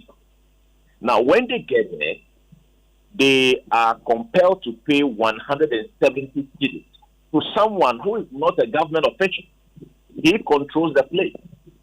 They pay the 170 cedis to that person, then they are allowed to dump there. Then they pay additional 30 cedis to another person who will now upload the tricycle. So when they load, he explained, they get about 500 cedis per tricycle. When they go to dump at that place, which is an illegal dumping site. Okay. They pay 200 cedis. All right, so Carlos. That is the picture there. I know you're still monitoring happenings, within the area. So thank you very much for joining us. We'll get back to you for more updates on what's actually happening at the landfill site.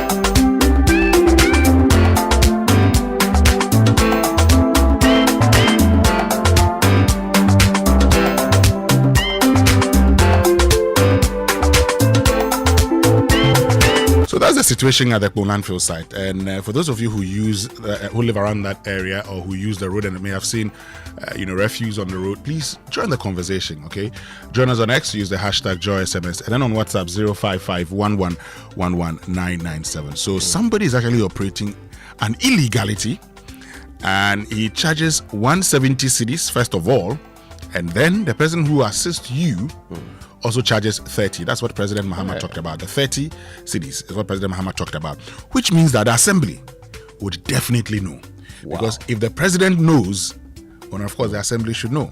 We'll get back to this here on the Super Morning Show. Sometimes I ask myself, what should we do to get the people we pay to do the right thing to just do the right thing? We've been asking our listeners on social media, should we have our leaders go and live next to these landfill sites? Should we make them go and live there? Let's do some analysis of this when we come back. Okay, so mommy, daddy, I'm sure by now you know why children leave home very neat and return looking so different. Well, I'll tell you, non-stop action, all the learning and sports burn energy. So those sweat stains, torn uniforms, and dirty shoes, they show that your kid has been very active. And that's why they need nourishment and energy at breakfast. So give them the nutritious Milo every day. Milo contains vitamin D that supports energy release to help their daily performance. Milo, energy to go further. And this is FDA approved. And Bank of Africa says from now till October 2026, they're offering you short-term loans at very slim rates to salaried workers. Now, they understand you have urgent needs to sort out, and that's why they give you that quick turnaround time. So whether it's school fees, car maintenance, or that much-deserved family vacation, Bank of Africa will sort you out fast. Visit the nearest branch or chat Fafa at boaghana.com to sign up. You may also WhatsApp them on 0244-338-2265 for inquiries. Sometimes all you need is a quick fix. Bank of Africa, strong as a group, as close as a partner, and your security starts with you. If you don't share it, they can't have it. Shine your eyes. This is a fraud led by Bank of Africa in partnership with the Ghana Association of Banks. But with all the rains that we're experiencing lately, getting to bus stations can be very stressful. Flooded roads, long queues, And the uncertainty of travel can make an already difficult journey even harder. And that's why more travelers are choosing the Oya Bus Ride, the app that puts you in control of your intercity travel. With the Oya Bus Ride, you can book your trip from your phone, choose your preferred seat, select your pickup location, track your journey, and even monitor driver behavior for added peace of mind. No station stress, no unnecessary hassle, just convenience, just convenient travel designed around you. Now, the pilot route currently operates between Accra and Kumasi. So with the Oya app, you can choose the route that works best for you. Download the Oya Bus Ride app today on the Google Play Store or the App Store and discover why your journey should begin on your phone. Oya Bus Ride, no giddy giddy. Oya, let's go. So give your business the competitive edge it deserves at the Dawa Industrial Zone. Now that's a world-class industrial park spread across over 2,000 acres of prime industrial land with modern infrastructure, strategic connectivity, and a thriving ecosystem of manufacturers. The Dawa Industrial Zone is the ideal destination for growth and expansion. Position your business for success in one of West Africa's fastest-growing industrial hubs. Call 0552 040000 today or visit diz-ghana.com, Dawa Industrial Zone, where industry thrives. Ghana, let's talk water tanks now. And I'm sure by now you know the secret to real water storage. It's simple. If your tank doesn't have the tortoise on it, then you know it's not the correct tank. That's right, the tortoise tank, Syntex tank, is a champion of water tanks. Strong and durable and built to handle our Ghanaian weather. Rain or shine, Syntex tank, Charlie, they've got your back. So go outside, check your tank, and if it doesn't have the tortoise on it, then you know it's time to upgrade.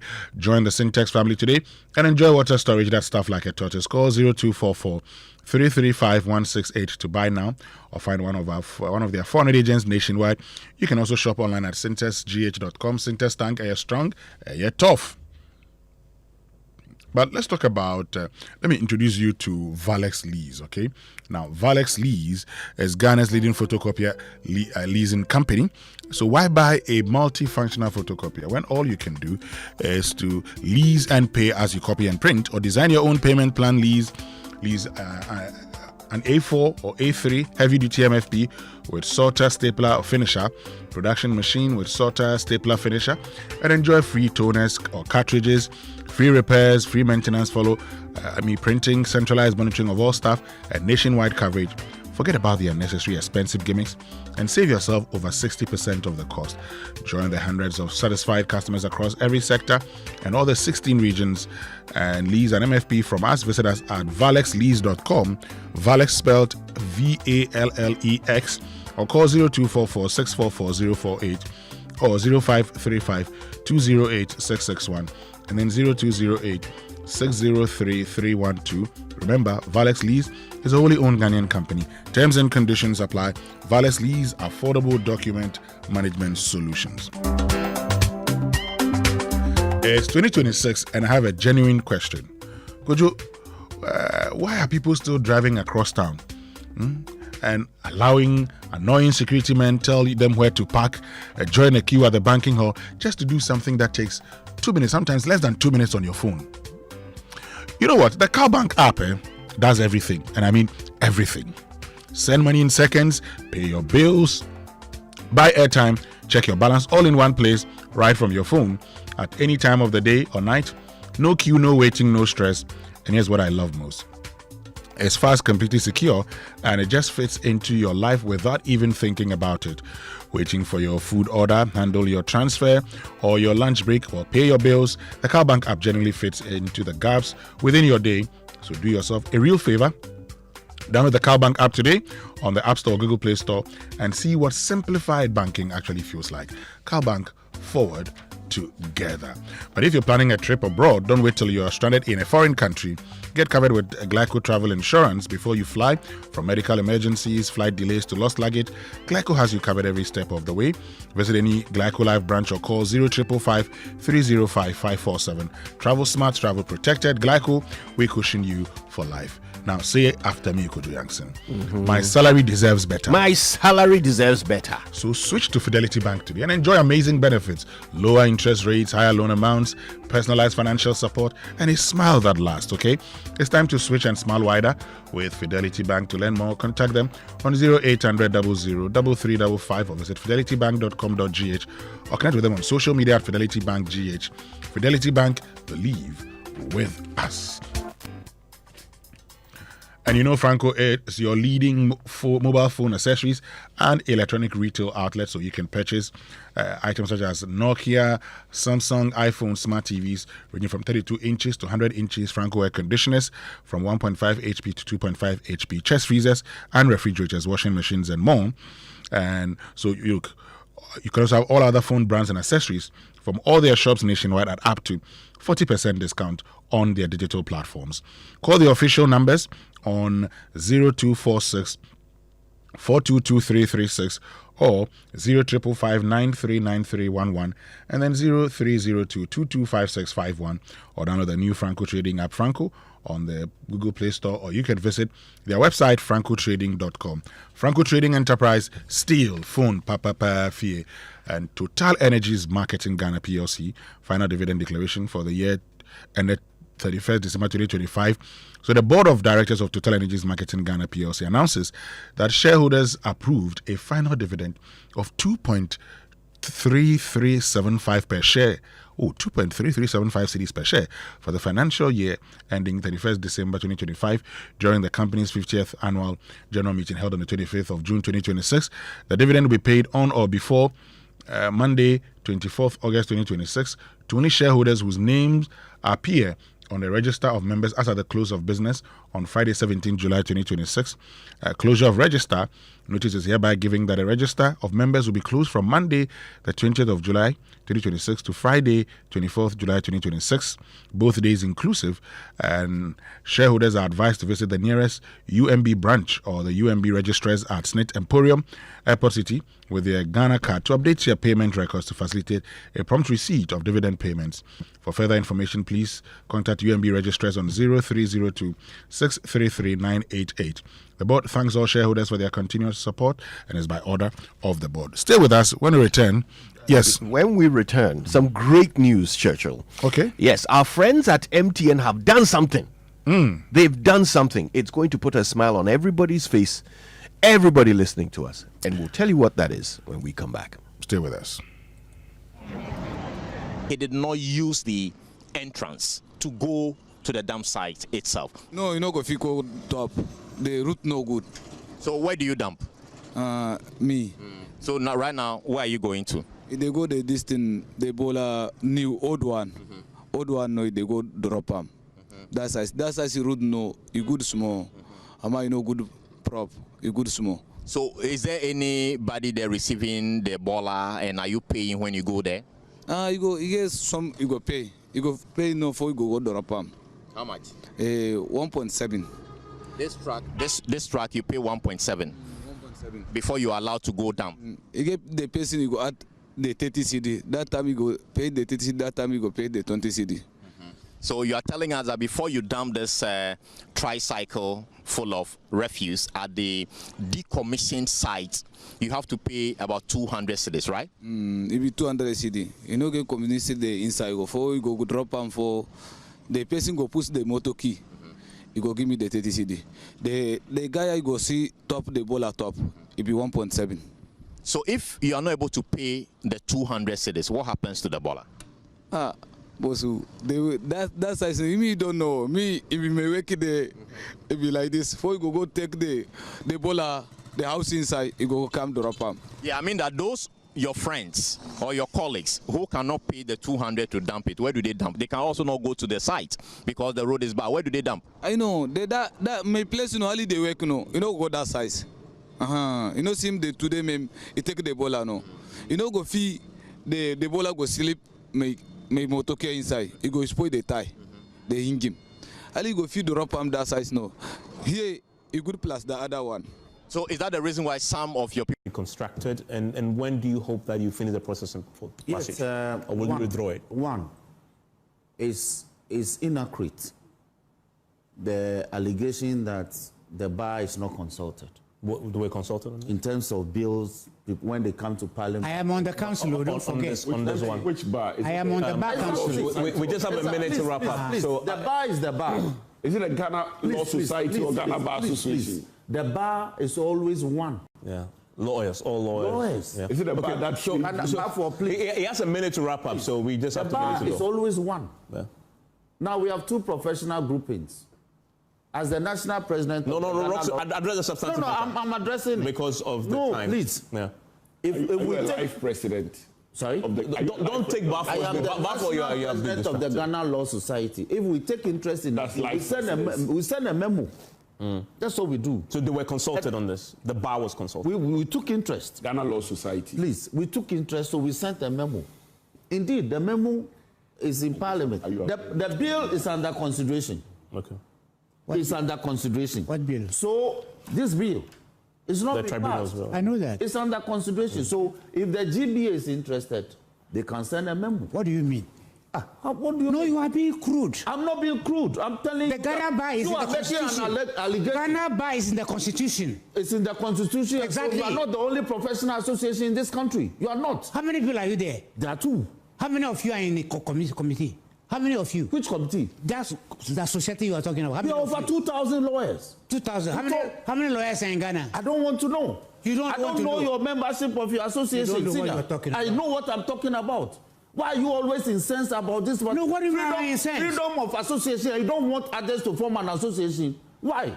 So allow me to speak. I'm saying that if the GBA, if you are interested in this bill, send your memo. Do we have to be interested? Shouldn't you be interested?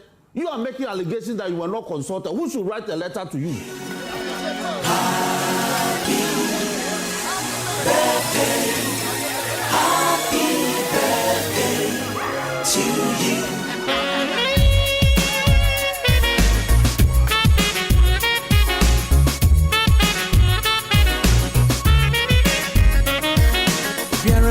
That was a woman. Sanamana Dramia, Chueno. Biara, what that was a woman. Hey, Sanamana Dramia, Chueno. Welcome back. Time now for birthday messages here on the Super Morning Show, brought to us by MTN. Everywhere you go, Bank of Africa, BOA Pay from Bank of Africa offers a hassle-free solution for fee collection and other payments. Call us or chat for at boaghana.com for details. Bank of Africa, strong as a group, as close as a partner. And Franco Trading Enterprise, still phone Papa Fie. Kojo, today is the birthday of Dr. Priscilla Chumesi. Hey, what am I saying? Did I say doctor? No, you mean professor. Prof? Yes. Yes. Well, okay, she prefers it this way. Dr. Priscilla Chumesi Bafo, Associate Professor of Economics. Oh, one of my favorite economists. Oh, yes. See, I like how she Dr. Priscilla Chumesi Bafo, Associate Professor of Economics. And that's how I did it. And today is also the birthday of the CEO of Stanbic Bank. Kwamina Asumeni. So, Kwamina, happy birthday to you from all of us here at the Multimedia Group. Have a good one. Enjoy your day. We pray for God's blessings and protection for you. It means we can bring you the Sports Center, and it's brought to us by MTN. Switch to MTN's eSIM. Download my MTN app to go seamless today. Standard Chartered Bank, here for good. DSTV, the biggest football tournament, is here. And DSTV is giving you front row seats to all the action live. Look, it's the FIFA World Cup 2026, and it's that time when everything can wait. Oh boy, even sleep, it can wait. DSTV, your home of entertainment and high sense everyday prices for everyday people. And MTN just brought, the prices down and the speeds up on MTN Fiber for Home, and your whole household is about to feel it. Okay, now. Movie nights that don't buffer, school assignments that get submitted on time, work calls that don't drop, and your side hustle running smoothly in the background. 3 unlimited speed tiers, one amazing network. Now you can enjoy 100 megabits per second for 299 Ghana cedis, 300 megabits per second for 444 Ghana cedis, and 500 megabits per second for 999 all per month. Pick what fits your home. No data caps, no slowdowns, just fiber built for real life. MTN Fiber for Home. your speed, your home, your choice, only MTN everywhere you go. And for 130 years, Standard Chartered has been more than a bank. They've been a partner in progress, from helping establish Ghana's financial system to building businesses and connecting them to the world. Today, they stand on 130 years of heritage to power your ambitions and unlock opportunities. As always, they believe that they can achieve more by partnering with you together. Standard Chartered, here for good. But if you're looking for premium electronics and home appliances at unbeatable value, choose Hisense, Ghana's trusted brand for innovation, quality, durability, and affordability. From world-class televisions, refrigerators, chest freezers, air conditioners to a complete lifestyle range, including laser TVs, gas cookers, washing machines, smartphones, and more. And as one of Ghana's leading electronic brands, they stand firmly behind the quality and reliability of their products. That's why customers enjoy up to 5 years manufacturer's defect warranty on all products, giving you peace of mind with every purchase. And with conveniently located showrooms across Ghana, getting your favorite Hisense product has never been easier. Hisense, best for quality, best for durability, best for energy efficiency, best for affordability, best for style, and best for technology. Call them on 0302 550000 or visit hisense.com.gh for inquiries and more information. Follow Hisense on Facebook, Instagram, X, and YouTube for the latest promotions, product launches, and exciting offers. Hisense, everyday prices for everyday people. Achue. Winston, good morning. Spain. Charlie. Lamine Yamal. This one was more of the collective doing the job and eliminating France, ending their dream of a place in the Sunday's final. And this is how it went down. Porro, Olmo, Pedro Porro! It's happening for Spain! Look at those wild eyes! Spain, the European champions, will play the World Cup final. Spain ending France's World Cup dream with a dominant display to book their place in Sunday's final, where they'll face one of Argentina or England, who face off later tonight. We'll look ahead to that game in a bit. But first, Sports and Recreation Minister Kofi Adams has passed a vote of confidence in Black Stars head coach Carlos Queiroz. The Buem MP confirmed that discussions are underway to hand the 73-year-old Portuguese a permanent contract. The former Egypt boss was appointed on a 4-month deal for the World Cup, with his contract set to expire at the end of this month. He managed 5 matches, including 4 at the World Cup, recording 1 win, 2 defeats, and 2 draws.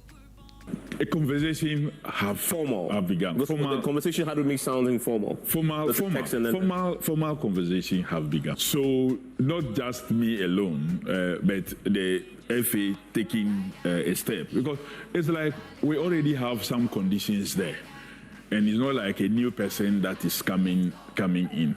The only difference that may fall in there will be now the period of the contract, whether we should be looking at a year or be looking at 2 years, and exactly what will be his position also as we negotiate. And now that we're going to have a contract that may be much longer than what we had for the World Cup, what the remuneration and other things should be. So we would have a conversation, and I believe that listening to him, seeing his face and analyzing his post after our exit, I clearly see someone who is interested in staying with us. Kofi Adams also expressed satisfaction with the team's performance at the tournament, attributing the run of 32 defeats to Colombia to the early injury suffered by right back Marvin Senaya. So are you saying that the Black Stars exceeded your expectation? I should say so. That they did quite well. So they exceeded your expectation? Not necessarily my expectation. I expected us to have gone further than we did. But our loss against Colombia, and before the game, I had all hopes that we were going to do something great. Unfortunately, we suffered some jolt very early. Our key the defender suffered an injury, Senaya, and who was a discovery of the tournament. I truly wanted us to win that game and would have gone even much further. Unfortunately, that didn't happen. Sports and Recreation Minister Kofi Adams, he was on PM Express last night. Now, to the senior women's team, the Black Queens, yesterday, who boosted their confidence ahead of the Women's African Cup of Nations with a 1-0 win over Cote d'Ivoire in a friendly in Casablanca. Sharon Sampson scored the only goal, and that came in the 75th minute to end them a win in that game against Cote d'Ivoire. Well, the Black Queens will now face record Women's AFCON winners Nigeria in another friendly. That match is slated for 4 p.m. Later today. The fixture is expected to provide a stand test for the Queens ahead of the tournament, which starts on the 26th of July. Now, the Ghana Football Association, they've announced Goldfields as the new headline sponsor of the Women's Premier League. The GFA did not provide financial details of the deal, but it is understood to be part of a 2-year, $5 million agreement signed with the mining firm in May. The original $5 million partnership covers the senior men's and women's national teams, the Black Challenge and Petite team, and the Women's Premier League. Now let's talk about the World Cup, because Spain crushed France in Texas on Tuesday night, reaching their first World Cup final since 2010 after a dominant 2-0 victory that silenced one of the tournament's most dangerous attacks. From the beginning, Spain controlled the game with relentless pressing and possession, suffocating France before Mikel Oyarzabal converted an early penalty, and then later Pedro Porro added a second in the second half. Speaking after the game, France boss Didier Deschamps questioned the integrity of the referees. As you've made some promises when it comes to this World Cup, well, we are disappointed, of course. The players are deflated. Ambition was there. We were not lacking ambitions. We are a group of competitors, and what I said is the most important. There are some things that we did not do well. Well, Didier Deschamps essentially was talking about the match referee's control of the game and said he lacked the capacity to officiate games at this level of the FIFA World Cup. So yeah, that's Didier Deschamps speaking. But his opposite number, Luis de la Fuentes, disagrees with him. And sometimes the referees should control the games so they don't get under... they lose control of the games. However, about what Deschamps said, I don't think that's the case at all. If anything... Luis de la Fuentes, he said France are a great team, but essentially they came up against a team that was just better on the night. And that was an assessment that Kylian Mbappe, France captain and forward, agreed with. He blamed the defeat on failing to implement their own game plan. I think it was difficult for us because tactically we had a plan to go for them under pressure, to go for 1 against 1, to don't let them lead the tempo of the game, to don't let them play in the way they want to play, because of course it's a team who love to have the control of the game, the control of the ball, and that's what we let them do.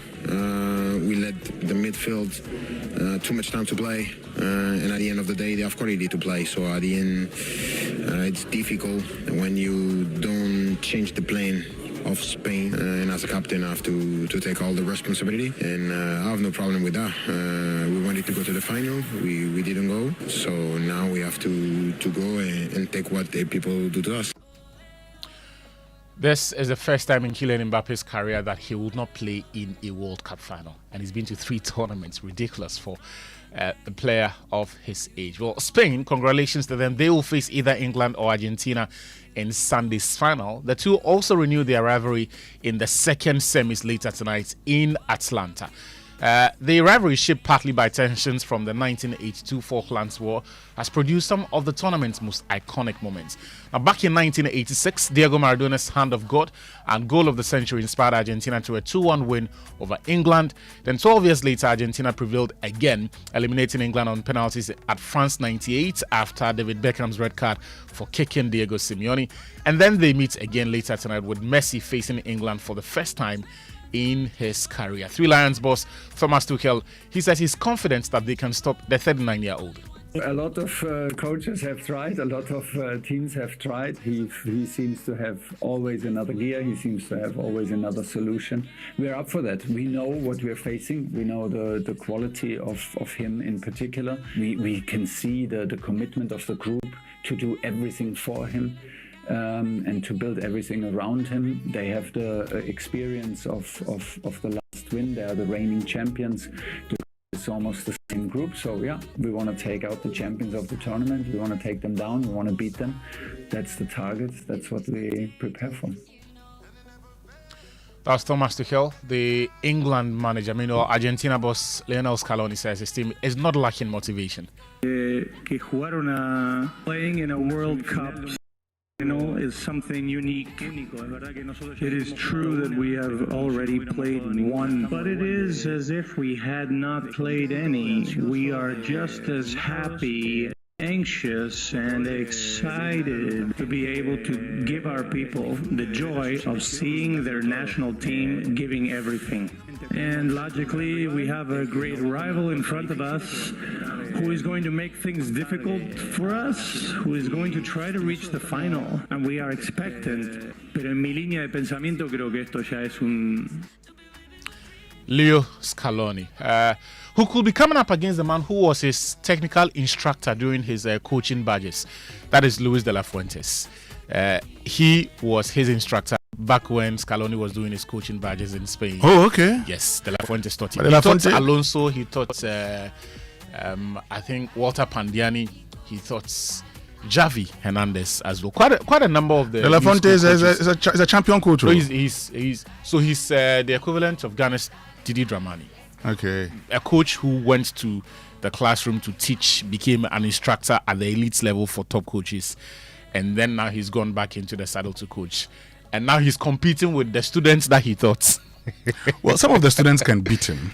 Because, when the student learns from the master, the teacher, he would add a thing or two. The expectation is that the student should always be better than the teacher. Well, there's live commentary of that game tonight on Joy 99.7 FM and on Hits 103.9 FM. There will be a pre-match build-up on TV as well from 6 p.m. and then at 7 p.m. we'll show you the live match on Joy Prime. Man United, they have completed the signing of a 29-year-old Belgian midfielder, Yuri Tillemans from Aston Villa after triggering his release clause. He's joined on a 5-year contract. The goalkeeper, Karl Dalot, has also joined on a 2-year contract. Arsenal's Leandro Trossard, he's now going to play for Besiktas after completing a move to the Turkish side yesterday and in the Joy Sports Centre. But what's your prediction for tonight's game? 2-1 England. Oh, you want England to win? Yes. Or you? I think they will win, not that I want. You think they will win? Yes. Charlie, England, if they win this game, we can, even before they get to the finals, the songs they will sing. Allow them, they would have ended. Thank you very much, Victor Achutamako, for joining us with the latest in the world of sports. Time now for the Business Minute. We apologize for bringing it to you later than 8. Brought to us by Anointed Engineering Services, the generator experts. Hello, welcome to the Joy Business Minute, brought to you by Anointed Engineering Services Limited, the generator experts. Fuel prices are expected to increase significantly from Thursday, July 16, according to the latest pricing outlook released by the Chamber of Oil Marketing Companies. The Bank of Ghana has migrated customer funds held in ZPay wallets to other dedicated electronic money issuers after revoking the fintech company's operating license. In infrastructure, Ghana's aviation sector has been ranked the country's best performing infrastructure segment in the 2026 Ghana Infrastructure Report Card released by the Ghana Institution of Engineering. And internationally, China's economic growth slowed to 4.3% in the second quarter, down from 5% in the first quarter. Weak domestic demand and higher oil prices linked to the Iran conflict offset strong export performance, leaving growth below Beijing's annual target. And that's the Joy Business Minute, brought to you by Anointed Engineering Services Limited, the generator experts.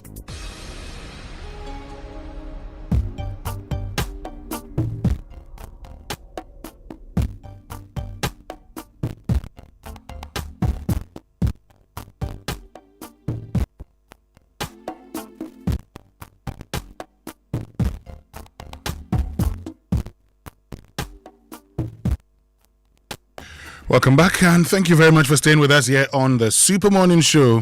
And we'll share with you the good news from MTN shortly. And that is what is going to make all of us happy, including persons affected by the 29th June flooding. But you know what? Anointed Engineering Services Limited, now they're into the sale of ultra-silent, fuel-efficient diesel generating sets with sizes ranging from 5 kVA to 3,000 kVA at competitive prices. For every generator you acquire, you will enjoy a 5-year warranty. They also undertake maintenance and repairs of all kinds of diesel generating sets. And their services include a 24-hour emergency service, sale of genuine spare parts, reliable rental service, professional advice, sale of child lights and rental. Locate their East Legon branch at 26 Boundary Road, Legon, close to AH Hotel, and head office at number 77 Anointed House on the main Odoko Malam Highway near the Odoko traffic light. They also have 21 branches nationwide. They are into skill training. They have a training school that trains students in generators and plants, auto mechanics, electricals and controls, as well as solar installations. They offer 80% hands-on training and 20% theory. So call them on 0243 480 334 or 0246 423534. Anointed, the generator experts. Let's get interactive this morning here on the Super Morning Show on Joy 99.7 FM. Brought to us by social media messages, brought to us by EcoBank, the Pan-African Bank, number 10 liver salt, a refreshing relief, and Cowbell Coffee with you every moment. So it's been 4 days after the cleanup exercise. I mean, have all the refuse been collected from the roads? So tell us, okay, if there's still areas that we have refuse uncollected, just take a picture and share it with us, okay? And then we'll share this information with the right authorities.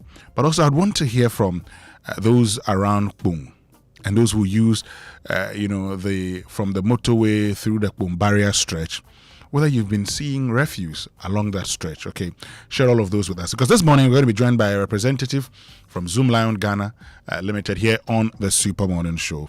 We want to understand what's happening. And we also would be speaking to an MCE on what he's doing to deal with the sanitation situation in his municipality. But do you know how money really moves in Ghana? Well, at EcoBank, we know it doesn't move only on payday. It moves every day, connecting Ghanaians with their families, communities, and businesses. Is there time sent to a sister, transport money for daddy, support for a cousin's education, contribution towards family funeral, and a helping hand when it matters most? In Ghana, money is more than a transaction. It is people supporting people, families helping families, and communities moving forward together. And that's why there's EcoBank, a bank built for the way Ghanaians and Africans move money, with one seamless banking experience across 34 African countries. EcoBank digital platforms connect people, businesses, and opportunities in Ghana and across the continent. Pay bills, transfer money, access ATM services, and manage your finances anytime, anywhere with the EcoBank mobile app, USSD *770#, EcoBank Online, and EcoBank ATMs nationwide. EcoBank, the Pan-African Bank. And on Big Stories this morning, brought to us by Telecel Connecting Energies, Lancaster University Ghana, the only British university campus in West Africa, and Awake Mineral Water, One for Life. Our focus is on how we can improve sanitation in Ghana. But we ask, whose responsibility is it? The people, the authorities, or you say both?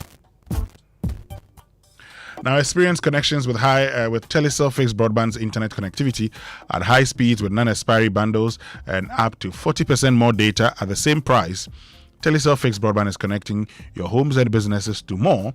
No need to worry about your expiring data again. You get to browse till your data is exhausted.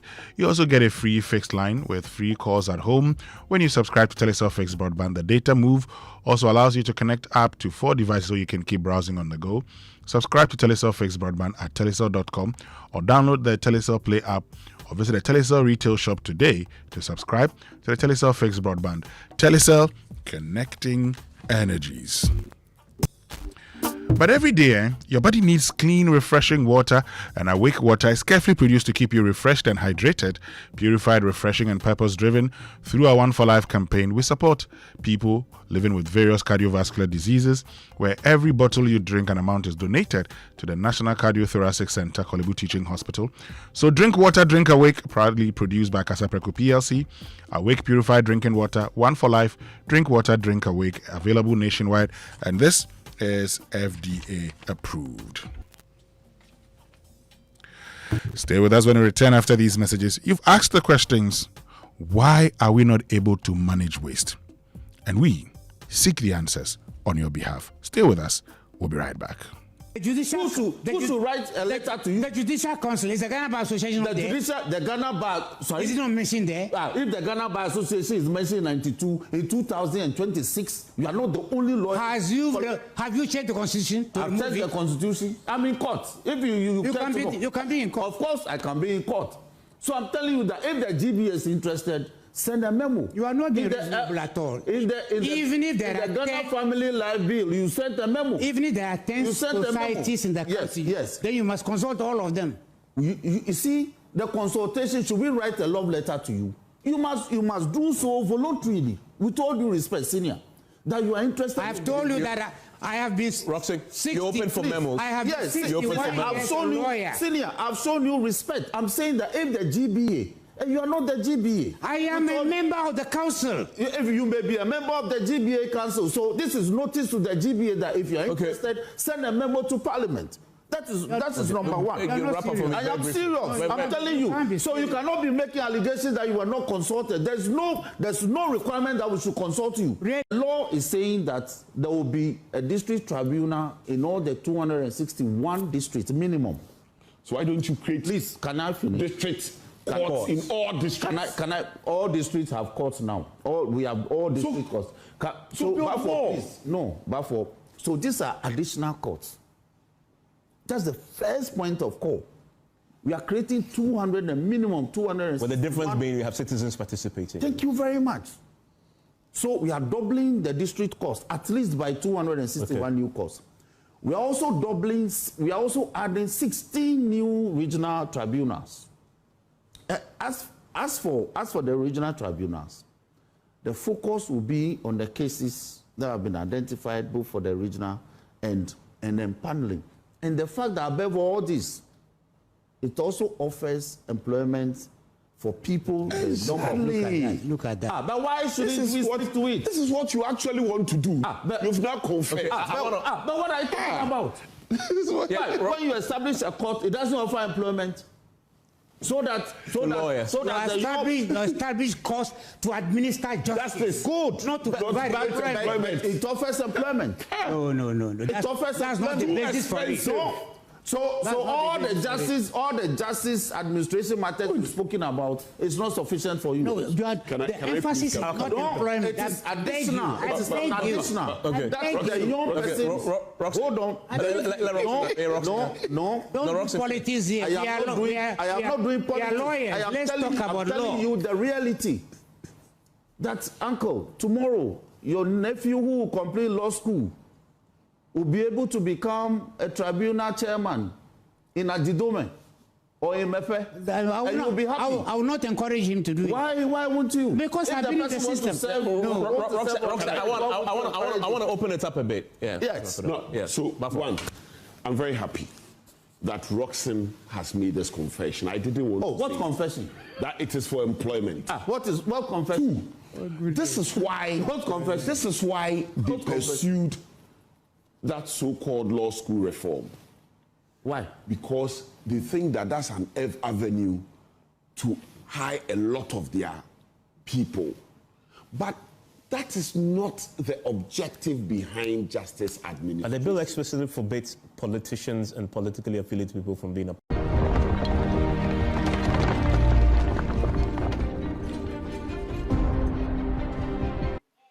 Yes. Clap your hands for him. Bichiritanga MA Basic School in the Nanumba North Municipality has come to life again. Its classrooms are full. Children are actively learning, and parents who once looked elsewhere are bringing their children back. Behind that growth is a community that decided not to wait for every solution to come from government. 12 plus 1. So what are we writing? Even the private schools, the parents are not taking their walls from the private school to my school because the walls are still coming. Even yesterday, I admitted 5 children from the private school. Yesterday, they brought them. Even when you look at the environment of the school, people are now recommended us. The school did not look like this when Abdullah Baba arrived as head teacher in 2024. One classroom block had remained without a roof for 4 years. The office and storeroom were damaged. The school had no functioning PTA or school management committee, and confidence in the school was falling. But the new head teacher began with the little the school had. 3,000 Ghana cedi in our cafes let's use that 3,000 Ghana cedi to look for some benches for our kids. So we use this to mold 20 benches. And then we use that 3,000 Ghana cedi for 2 marker balls for P6 and P5. And then the other remaining money, this block also too, was also part of it also to roof off. So we use it to roof it. So the parents says, what they have seen me doing, they will also give me a little money. That 23.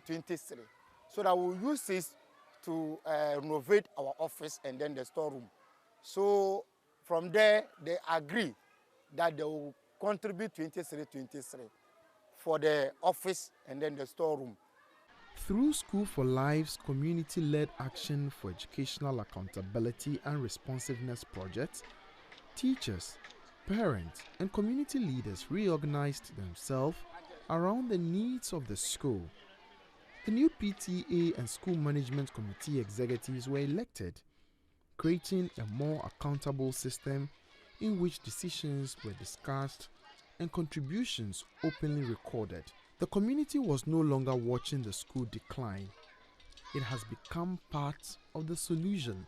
Once the parents have decided to pay the 23 again, what we did is fantastic work. So the parents will really come out to do the renovation of this block also. Parents first raised 5,640 Ghana cedis to renovate the school office and storeroom.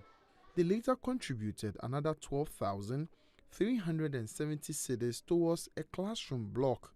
The Member of Parliament for the area provided roofing, while the Municipal Assembly renovated another block. With every contribution accounted for, trust grew, and so did the willingness of parents to support the school. Because other years passed, the children were living here, go to the private schools and other schools. But now we get this new head teacher. With him and us, we are all together, solve the problems. The school needs, we do it our best. If the government also come in, then we are happy. The School for Life came into our municipality and strengthened our school governance systems.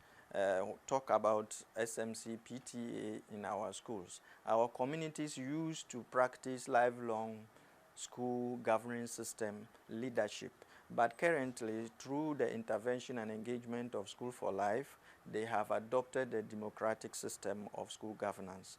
Now, an SMC chairman or secretary knows that once he occupies the position for a number of years, then he exits and allows another person to take over to manage the school system. So that has strengthened the school management systems in our schools. The partnership also brought water to the school. Previously, pupils walked into the community to fetch water for caterers preparing their meals. Crossing the road, even adults considered unsafe. The chairman for the school's management committee, Musa Umar, who is also a plumber, helped install the system. Even if I'm in farm and they need me, I'll leave my farm and come down and solve the problem within the school before I go back to my farm again. Why? Because my children want their leadership to be very good in future. Because I'm also educated, but I'm not go far. But my ward, I want them to go to be a president or as any minister or any office holder. So that one, I'll put my hands and everything to the school so that the children will come to be a future leaders for next coming generations. Enrollments rose from 478 pupils in 2024 to 578 in 2025. Today, the school has 635 pupils as more parents regain confidence in public education at Bicheretanga. In the dry season, the growing numbers have brought new pressure. Some pupils still share crowded desks or sit on the floor. while only 9 teachers serve the school. It's not easy. For furniture, we don't have furniture. The children are lying down on their bed to write. After here, even we can go the classes and you see. The classes are congested and then there's no furniture. Yes. Even if I need 500, if I get 500, I will be okay. The Cheritanga has already shown what strong leadership, accountability, and community action can achieve. The community has rebuilt its school and brought the children back. It now needs government to provide the additional teachers and furniture required to sustain that progress. Emmanuel Jivanu, Joy News, Becheritanga, Nanumba North Municipality, Northern Region. Involving the Minerals Commission, the National Anti-Illegal Mining Operations Secretariat (NIMOS), and the Office of the Administrator of Stool Lands has uncovered numerous sand winning and stone quarrying sites operating without license. The operation forms part of efforts to enforce mining regulations by targeting illegal sand winning and stone quarrying activities, with Chopoli in the Adom community becoming the first location targeted in the exercise. When officials from the commission arrived at the site, most of the operators fled, leaving behind equipment and evidence of ongoing sand extraction activities. However, the truck drivers whose vehicles were being loaded were not as fortunate as they were apprehended during the operation. It's the operators who have to stand their ground to explain all these calamities. Where you are going, you should know whether the place is licensed before you go and take your... How can you know? We all, excuse me to say, we all will be human beings. You can't know. Like you, with another challenge you. Because if you are able to produce the person, what I'm saying that if you can't produce the person you take the thing from, then you have to answer. Of course that we are coming here. Yeah, so I know that I didn't make bad. That's why I stand. Don't worry. Some people will go to the nearest police station. In the Ningo Pram district, the commission also uncovered that a stone quarrying company, TT Quarries, had been operating for years despite its license having expired in 2022. They are in operation. When you realize that they are in operation, it's a serious issue altogether. You are operating illegally.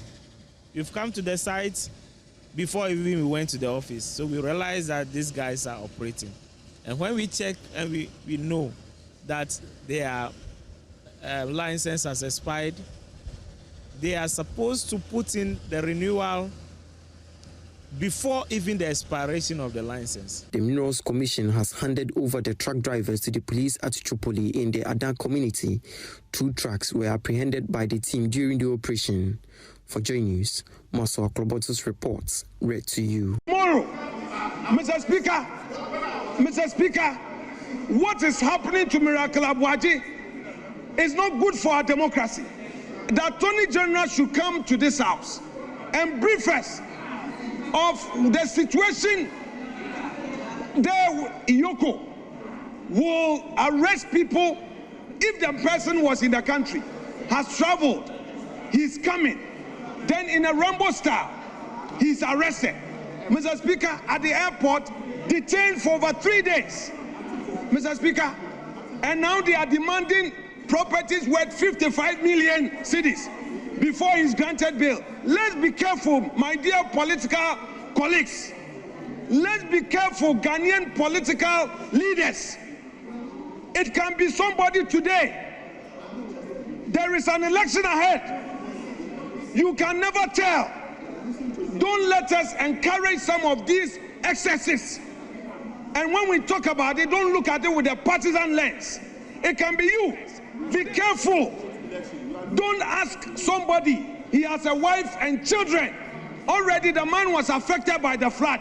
He lost everything. He's already traumatized. Miracle Abuaji is already traumatized because of the flood. Then to worsen it, you detain him for 3 days and you say if he wants his freedom, he should bring property. Tell our first manager, and he's joined us in studio. Ernest, good morning. Good morning. I hope you're doing very well. I'm good. Yourself? As you can see, God is still taking care of his children. Sure. Now, a message from Kukwa says, good morning, SMS team. I'm in Tema Community 8. It's been 3 weeks now since J. Stanley collected our rubbish. Our frontage is littered with dustbins all over. Can you please find out what is happening? We definitely would find out what is happening from J. Stanley, why they haven't collected, your refuse in Tema Community 8. And I see some of you still sharing, videos with us on how waste hasn't been collected. And yesterday when I was driving through town, I saw areas with waste. Sand. After the cleanup exercise, there's sand by the drains. And if it rains today, what we are preventing gets back into the drains and would cause more problem. But you work hard and you deserve a home that actually reflects that effort. Well, it's time to upgrade your lifestyle at Palladium Residences in Achimota, a stunning community at ABC Junction, just minutes from the Achimota Mall. Discover beautifully designed modern apartments and spacious townhouses offering the perfect private sanctuary. Plus, enjoy unmatched amenities like a premium clubhouse, a fully equipped gym, and an incredible on-site hotel. Move fast during this limited launch phase. You can secure your dream home with just a 10% deposit. Book early for exclusive pricing, priority unit selection, and highly flexible payment options. Book your private site tour today. Call now on 0509 823 424. Again, that's 0509 823 424. Palladium Residences. Live smart, invest better. But mommy, daddy, I'm sure by now you know why children leave home very neat and return looking so different. Well, I'll tell you, non-stop action, all the learning and sports burn energy. So those sweat stains, torn uniforms, and dirty shoes, they show that your kid has been very active. And that's why they need nourishment and energy at breakfast. So give them the nutritious Milo every day. Milo contains vitamin D that supports energy release to help their daily performance. Milo, energy to go further. And this is FDA approved. So what does it take to build a financial system that is secure, innovative, resilient, and ready for the future? As technology evolves, cyber threats grow more sophisticated, and digital finance reshapes economies, the question is no longer whether we must adapt, but whether we are building the right financial architecture for tomorrow. So join the National Banking College in partnership with Sika Financial Group at the Financial Architecture Summit 2026.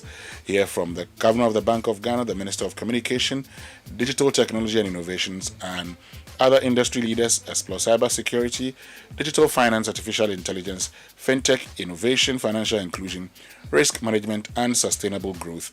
It's today, the 15th of July 2026, at La Palm Royal Beach Hotel, Accra. Just call 0248 362786 or 0244 210229 to participate. Don't just witness the future, help architect it. But buying inferior and cheap mattresses may seem like a good way to save money, but do not fall for the trap. If you haven't slept well, you cannot work and think well, and are ultimately putting your health at risk, which can cause you a lifetime of discomfort and chronic pain.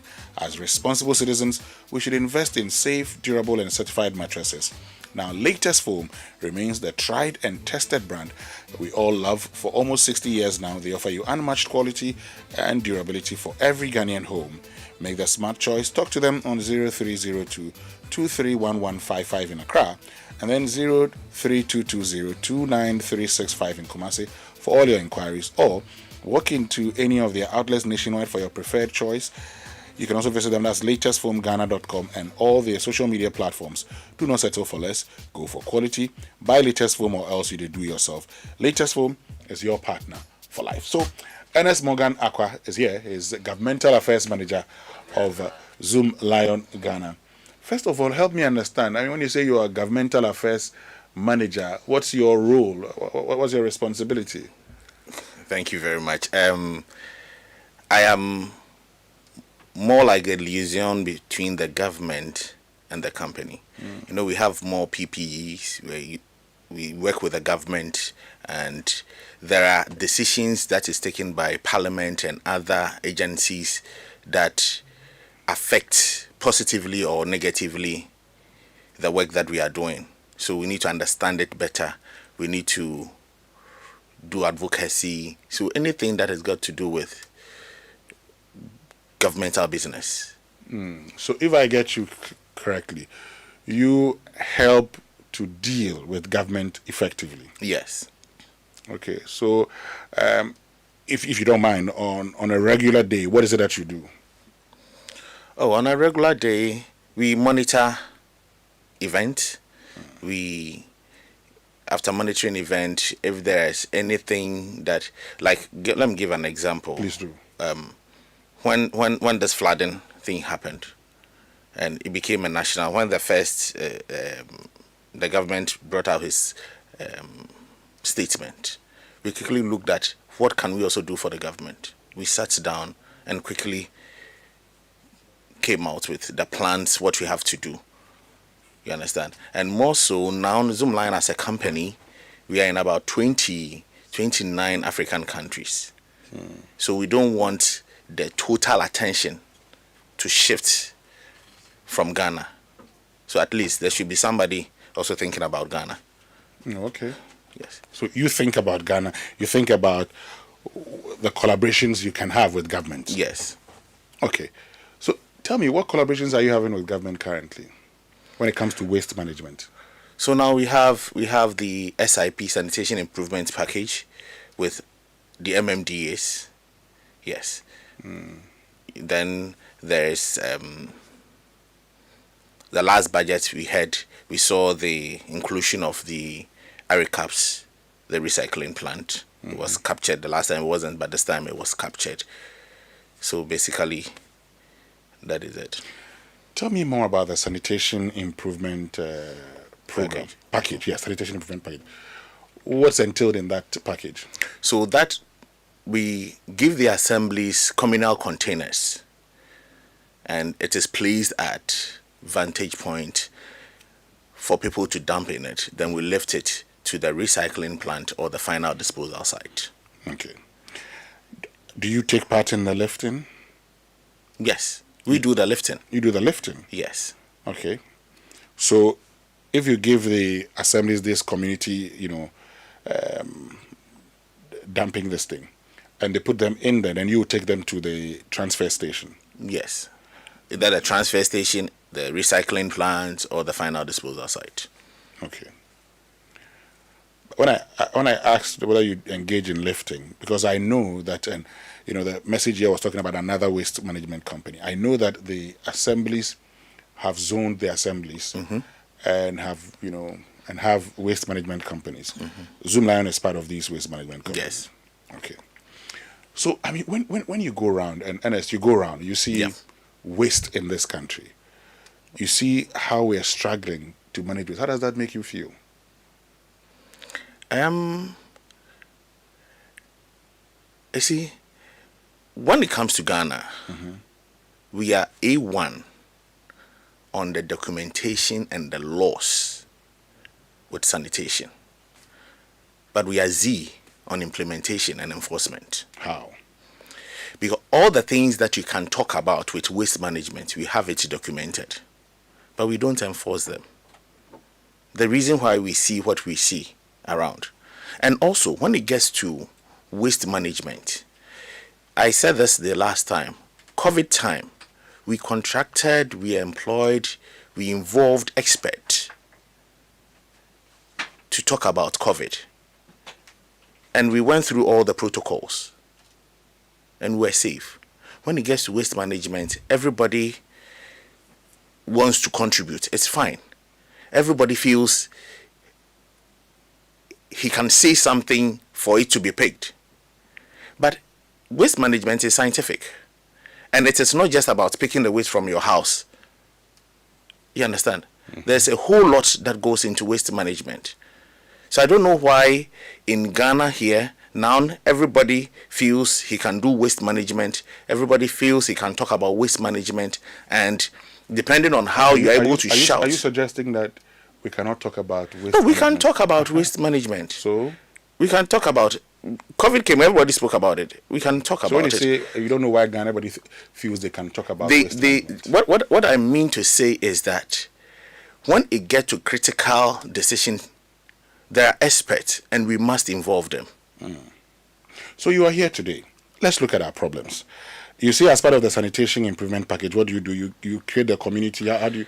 Yes. So the MMDAs, they give us sites to place these communal containers. Okay. Mind you, those sites, we have the polluter pay system. Yes. Every individual has to pay for his waste. But we have less developed areas, or let's say areas that it becomes difficult for them to pay for the waste that they are generating. So low income areas. So ideally, those are the places that we place the containers for people to dump in their small waste. You understand? That is why for a whole municipal assembly, they are entitled to just about 11 containers. So if you take a place like let's say the whole of AMA, then we give them 11 containers. Where are they putting it? Tell me.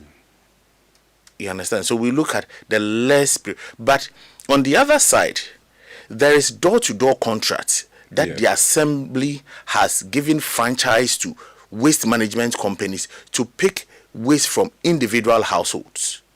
Good. And these individual households are expected to pay the waste management, the franchise company, right? Yes. Okay. The communal containers, does the assembly pay you for managing it? Yes. They pay you? Yes. Monthly? Quarterly. Quarterly? Yes. For managing. How much are you paid quarterly for managing it? I don't have that figure here, but it is woefully inadequate. Oh, okay. Yes. And you're supposed to move those community containers to the transfer site or the recycling plant? Yes. Right. The transfer site is managed by Zoom Lion, am I right? Yes. The recycling also managed by an entity under you, under the same company, the same group, right? Yes. Okay. Are you aware, and last week we had numerous calls, people calling and indicating that when it comes to the franchise entities, your group, some of the districts have not gone to collect their waste. Are you aware of that? No, let that be clear. They've not gone to collect the waste from the various households. Yes, the various households. Yeah, we have such. Yes, I've heard. You've heard that? Yes, it comes up and it goes away. Yes. It comes up. So you would appreciate that as a waste management company, if you do not go to collect the waste, how do you expect the people? How do you expect to effectively manage what you believe should be left to experts? Very good. You see, this happens in Ghana and some African countries. The waste that we are expected to pick from the various households, the individuals, they pay for it. How do they pay?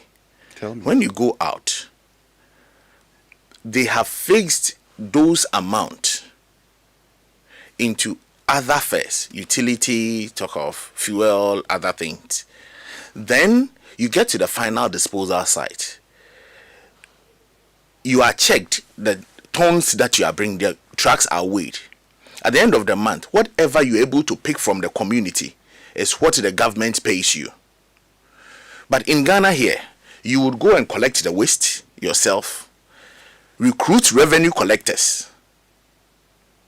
And believe you me, when after collecting waste, up till now, people don't see the reason why they have to pay for waste.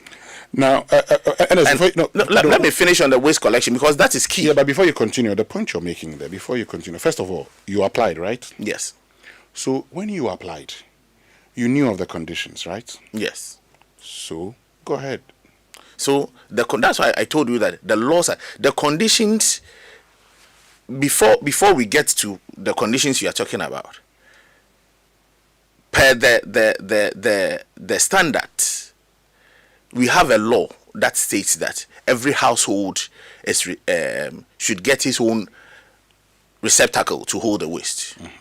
So ideally, before the franchise is given us, the assemblies are to give us the number of households we have in every locality.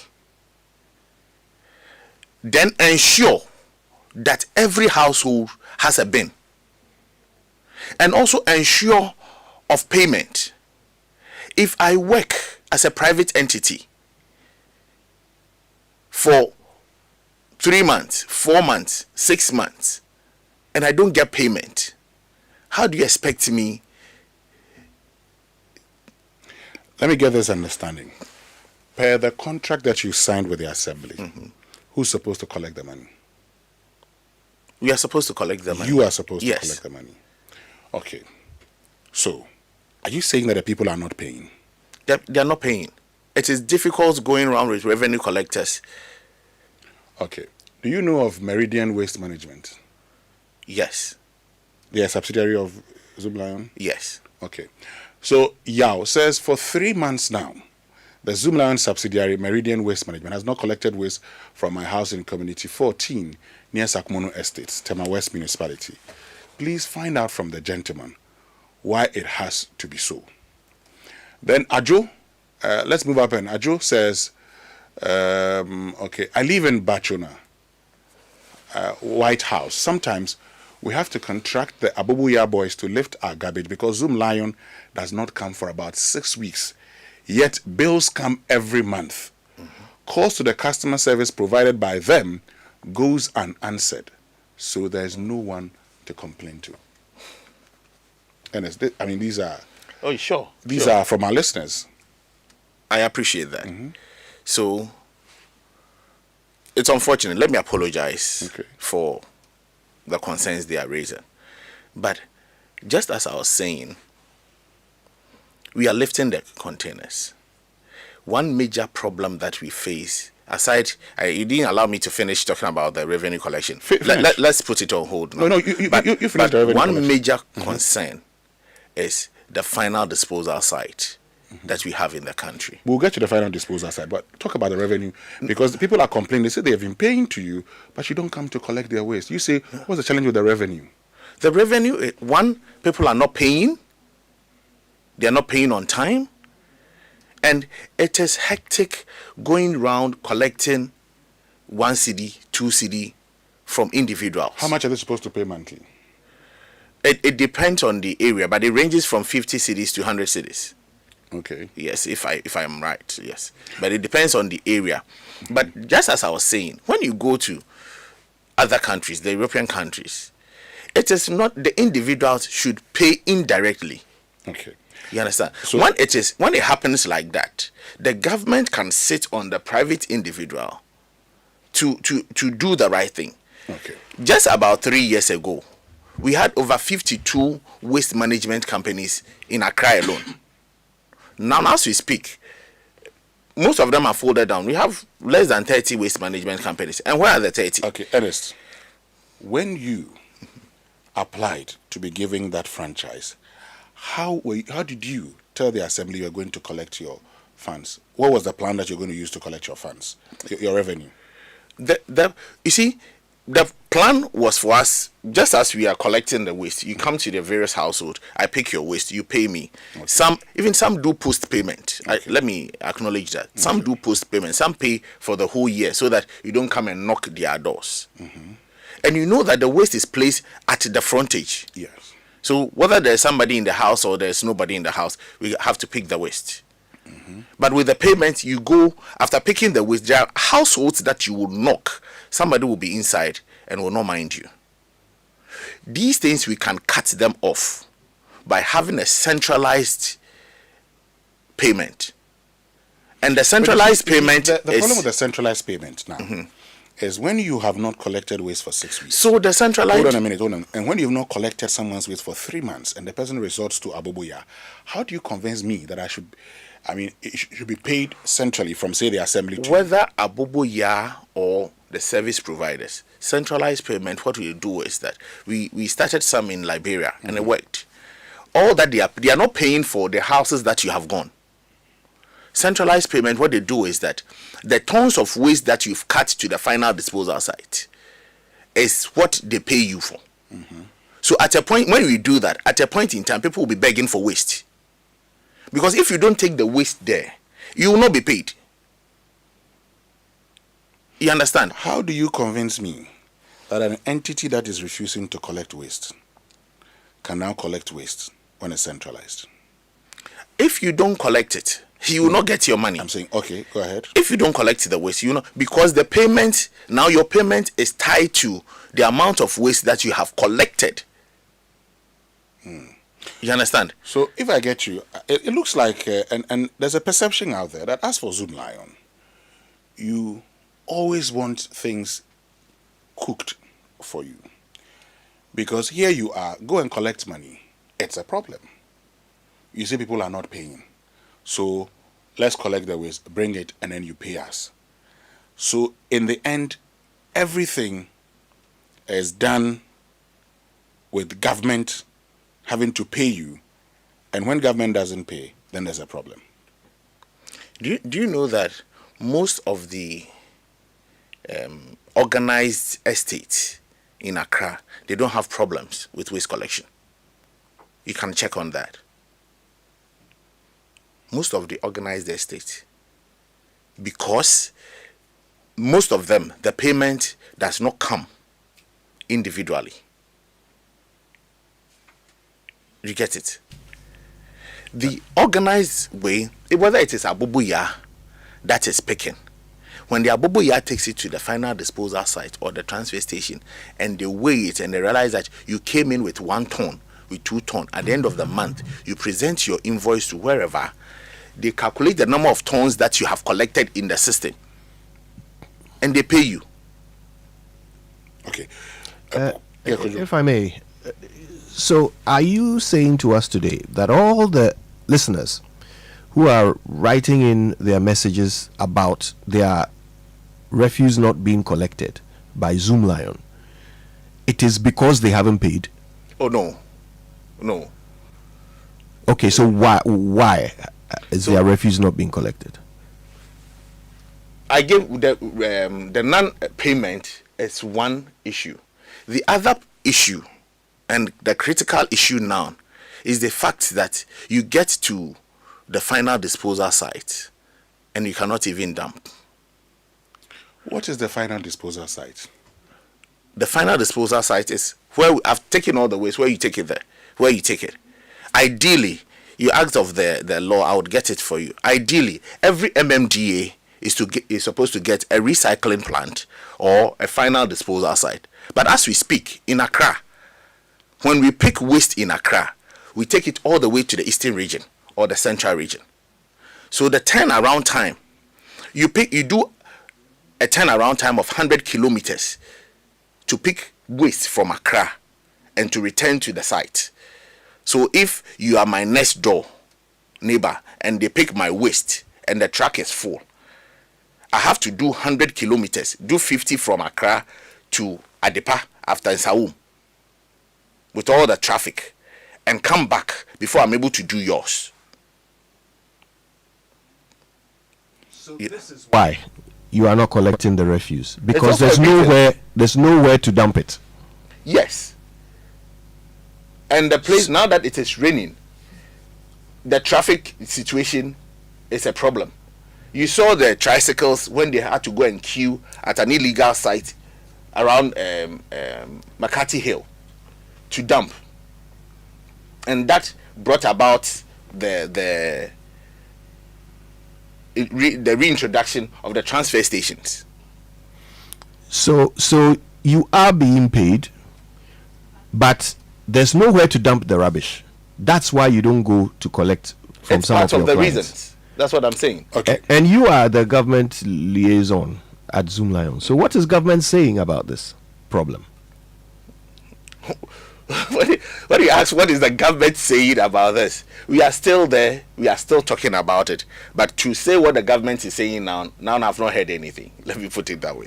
Okay. So currently there's no solution to the problem. There is. You see, 5 years ago, Zoom Lion brought up the Gamma 50-year integrated solid waste management infrastructure plan.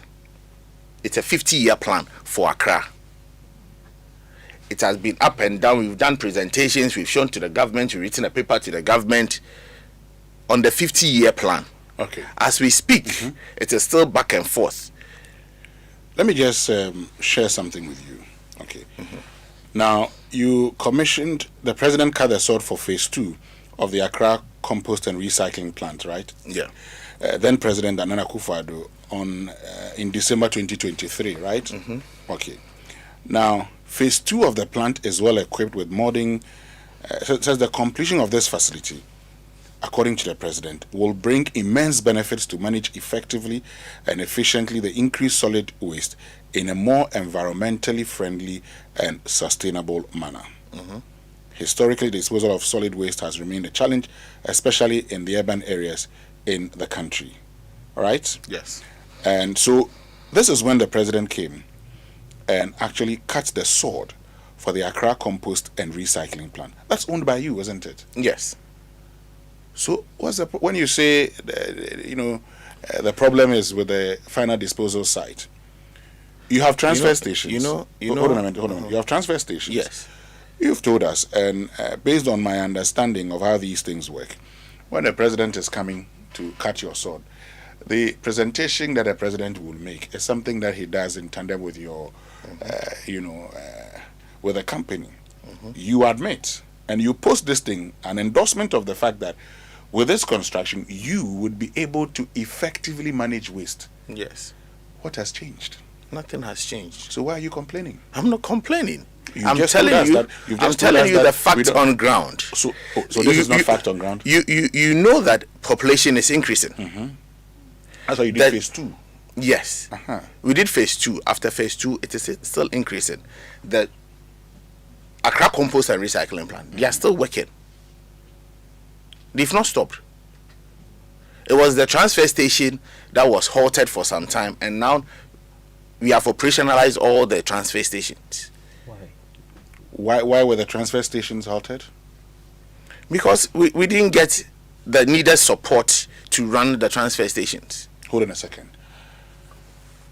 From the transfer stations, where do you send the waste? From the transfer station, we send the waste to the final disposal site, Which or is? the Adepa landfill site. You say the final disposal site, or what? Or the recycling plant. So the recycling plant, after the at the transfer station, what do? You do the sorting? Yes. And you send some of the waste to the recycling plant? Yes. And after recycling, I'm interested in that. Okay, because I look at the fact that this is Accra compost and recycling plant. Yeah. Ghana produces in Accra about 60% of the waste is what? Organic waste. Organic waste, yes. Which could be converted into compost, right? Yes. And is that what you do? Yes. Okay, and then after you convert it into compost, you sell them? Yes. Okay. And you still say we don't have enough resources and it's not enough to manage the system? So the revenue from the compost, after going through all the machines, is just about 5%, less than 5%. Since you've mentioned percentage, I'm going to read a few messages, and when I come back, I want you to give me the figures so that we all have an appreciation of what we're doing. Okay, sure. Because government pays you for managing the recycling plant, right? You're paid by government for the Accra compost and recycling plant. Yes, government pays you for that. Okay, I want to know how much is involved in that, because it's important we have a better understanding so that when we talk about improving sanitation, we know where we have to go. Okay. I'm going to return after these messages, so just answer these questions, and then we'll activate the phone lines for you. It'll be time to hear from you. There are a lot of messages that have come in, and somebody from Manette Estate says in Manette Estate they have a similar problem. Okay, says Winston, we have challenges at Manette Court Estate Spinters, one excuse after the other. Stay with us. We'll be right back after these.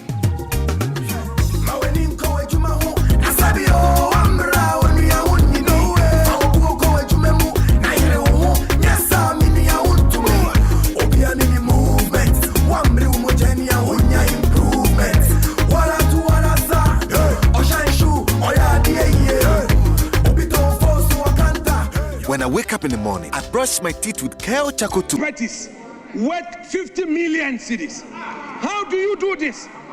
And this is not something that must attract a partisan reaction. It is a human rights issue. The Attorney General must come to this house and brief us on what is happening. Mr. Speaker, it's not good for the politics of our country. Some of my colleagues here, Mr. Speaker, sometimes when they speak on critical issues, they get invitation to Yoko, to BNI, and all of that. We've kept quiet about it. Now it has gotten to our party executives. We shouldn't do this to ourselves. Mr. Speaker, we shouldn't do this to ourselves. Iyoko can investigate. Honorable Minority Leader. Mr. Speaker, let me conclude on it. Please conclude. I'm concluding on it. Mr. Speaker, Iyoko can investigate. Iyoko can do its work with a human face.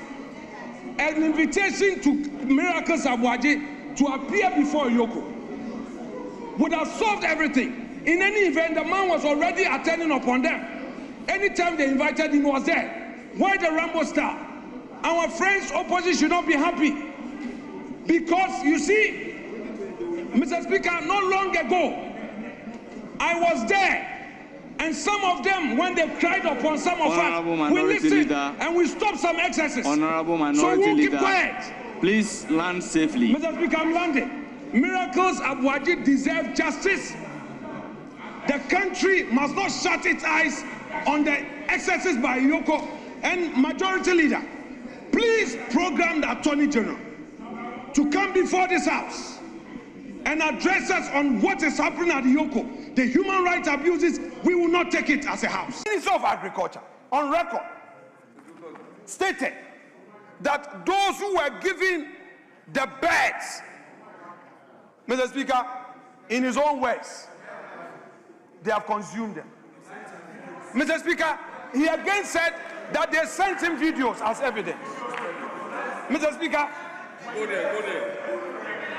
If a government is introducing a policy to create jobs, and the very job that the policy is supposed to create is leading to losses, if you are doing investment, invest. Don't invest in consumption. Invest in a project that will bring you returns. So you went to share beds to your party members to consume them. The broilers were never sold. Mr. Speaker, a friend from Choco told me that I made a warfare. Mr. Speaker, in other words, as the minister said, they've eaten it. But they were supposed to sell. They were supposed to rear the birds and sell. And the ones that will lay eggs to sell their egg and reinvest. Mr. Speaker, now let me ask. Now that they have consumed the birds, what will become of them? What is the accountability in it? You guys are talking about accountability. So your party members who got the birds, that they say they've consumed and are giving evidence to the minister, are you going to send them to Yoko? Because it is state funds, it's also amount to looting. However, the amount. Mr. Speaker, now let me get to the next point. Speaker, the particular matter that he has referenced, perhaps he hasn't read. And so let me reference the formal response from Yoko. Because you see, we are members of a community of reading men, and I want him to read. Mr. Speaker, the Yoko, that's Miracles Abuaji and Gerard Appiah. Faces include conspiracy to steal and stealing, using public office for profit, causing financial loss to the state, dissipation of public funds, defrauding by false pretenses, and money laundering. So, Mr. Speaker, the minority leader has no right under the sun to suggest that where an investigative body has conducted a year-long investigation into a matter has invited the suspects and now has made a prima facie determination and is effecting arrest that may possibly lead to prosecution, the minority leader is on this floor saying that we should invite the Attorney General to come and respond to what? That we must not demand accountability from public office holders. Is it not the same man who stands on this floor and cautioning us that we as politicians we should be careful and that it is the public servants who do all the things that we get blamed? And today when the public servant is getting blamed, you are saying that he shouldn't be blamed. So by all means we can do politics, but some of the things, Mr. Speaker, it must not be countenanced on this floor. It must not. Now, in respect of bail, nobody is saying that he should bring property worth 55 million Ghana cedis. Yes, 55 million Ghana cedis. They are saying that for somebody to stand surety to assure the body and perhaps the court that you appear and defend yourself in the matter, the person should be able to establish that he has property value to the amount of the subject of the charges. So it's not about bringing a property and all that. He knows that. The 55 million is not money that is supposed to be carried to Yoko. He shouldn't put out these mischievous lines. And so he's a lawyer, he's my classmate, and we practice together, we still practice. He should rather advise that the property be done. And if you think that the terms as offered for the bail are onerous, Mr. Speaker, like you have taught us, he knows that you can always go back and beat it down. So he shouldn't stand here and rather aggravate the situation of the suspect. It is not fair. It is not fair at all. Let's talk about the coaching situation. You've actually mentioned that our preparation leading up to World Cup was not the best. And appointment of the coach, at the time we did it, was a problem. With hindsight now, should we have just kept on Otuado? No.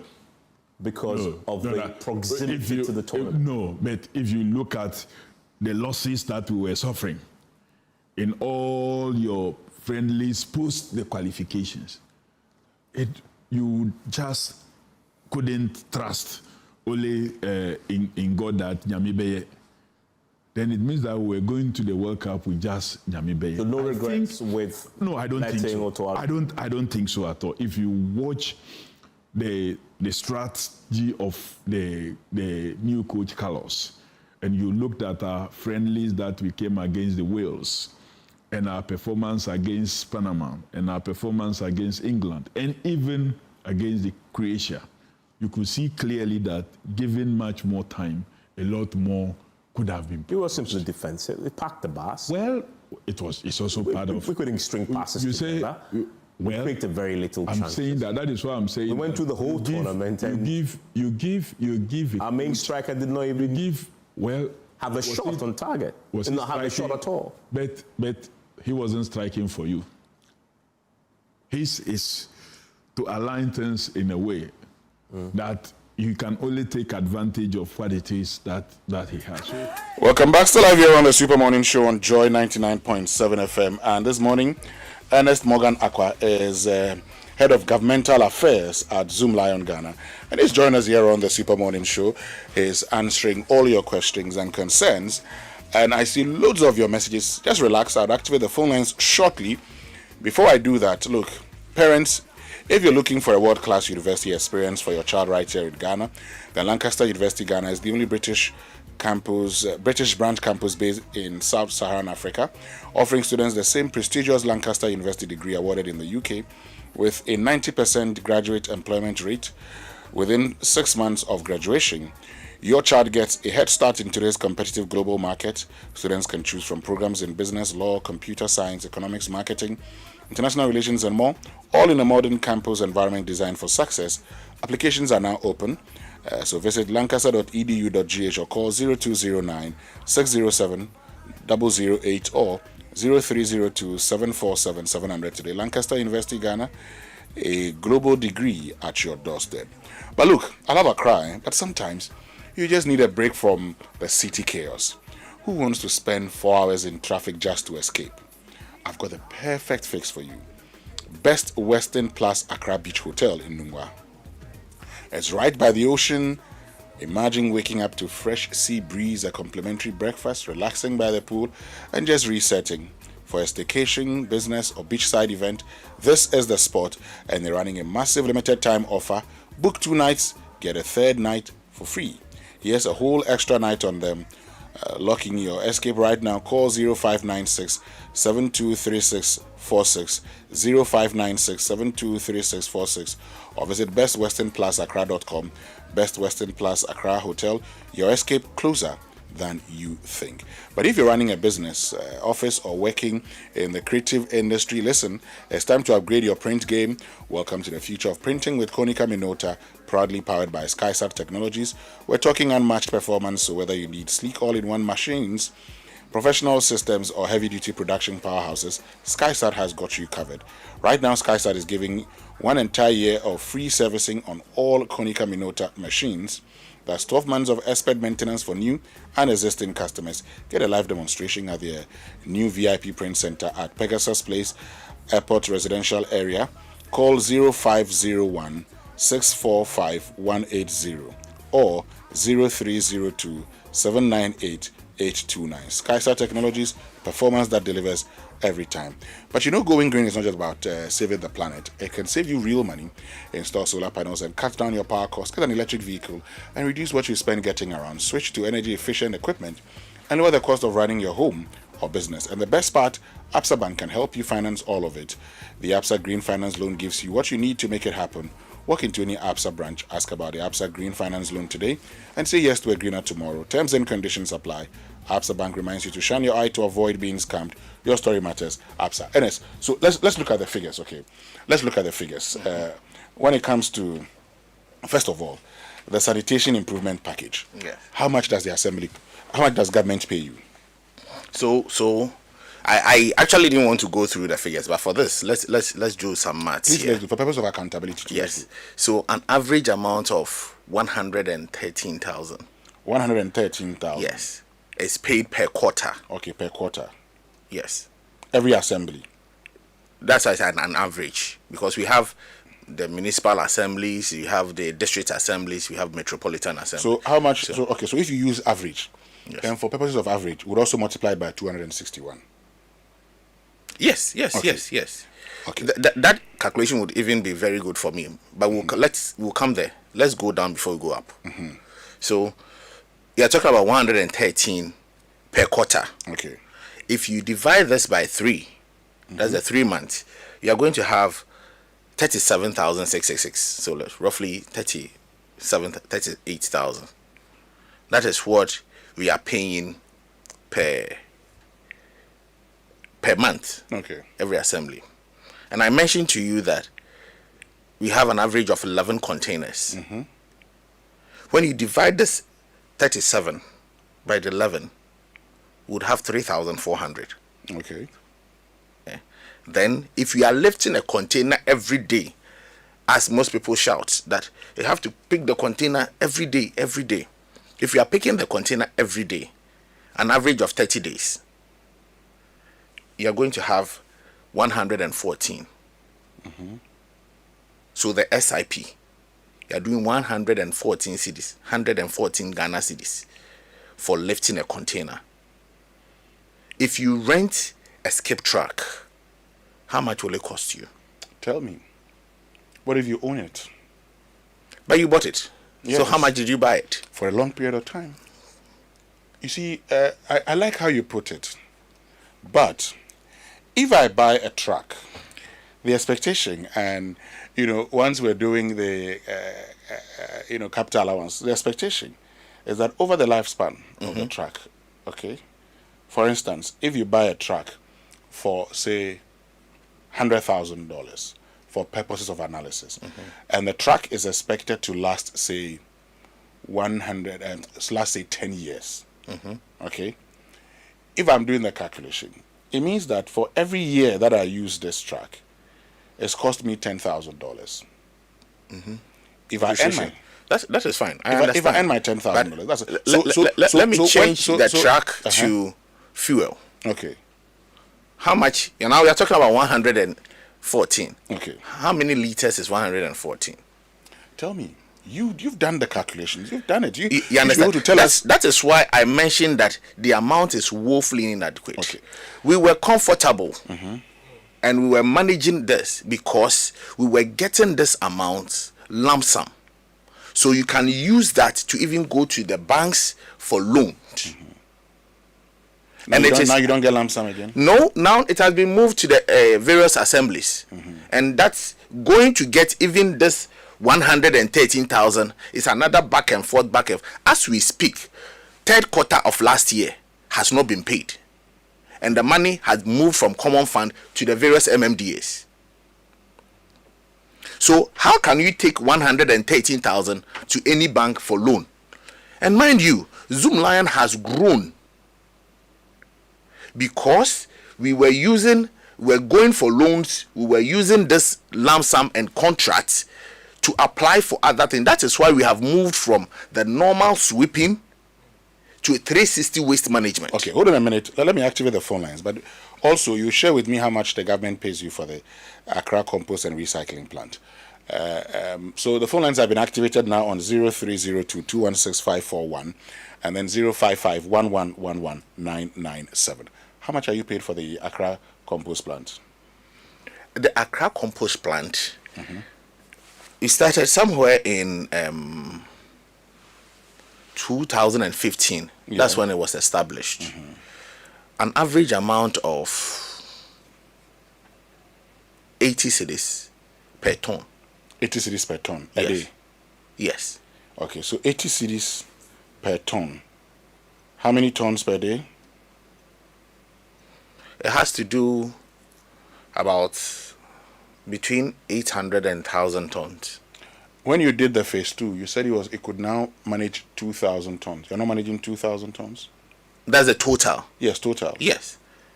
Okay, so every day you're looking at 800 to 1,000. Okay, so for purposes of analysis, I'm going to strike an average. And the average between 800 and 1,000 is 900. Okay, so if I look at that, that means 80 times 900 daily. So that is 72,000 a day. If you multiply this by 365, that is 26,280 million. How much do you say it cost you to manage that? Let me get onto the phone lines first. Do that, check that information for me. Asari is on a spin test road. Asari, good morning. Good morning. Yes, Asari, go ahead.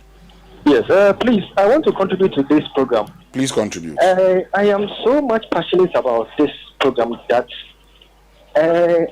I want Zoom Lion to concentrate on doing the heavy lifting, the heavy works, the building of the compost plant, the building of the fertilizer plant, the renting of the heavy machineries, and then leave the collection of the dust to the locals. Can you imagine we have 251 districts? If we have 2 waste management local companies, we have 500 local waste management companies all over the country. We will be building capacities. We will be spreading the wealth. Then to concentrate the whole thing to one company. Please, I think this one, we should all put our heart in it. And then tell the government that they should put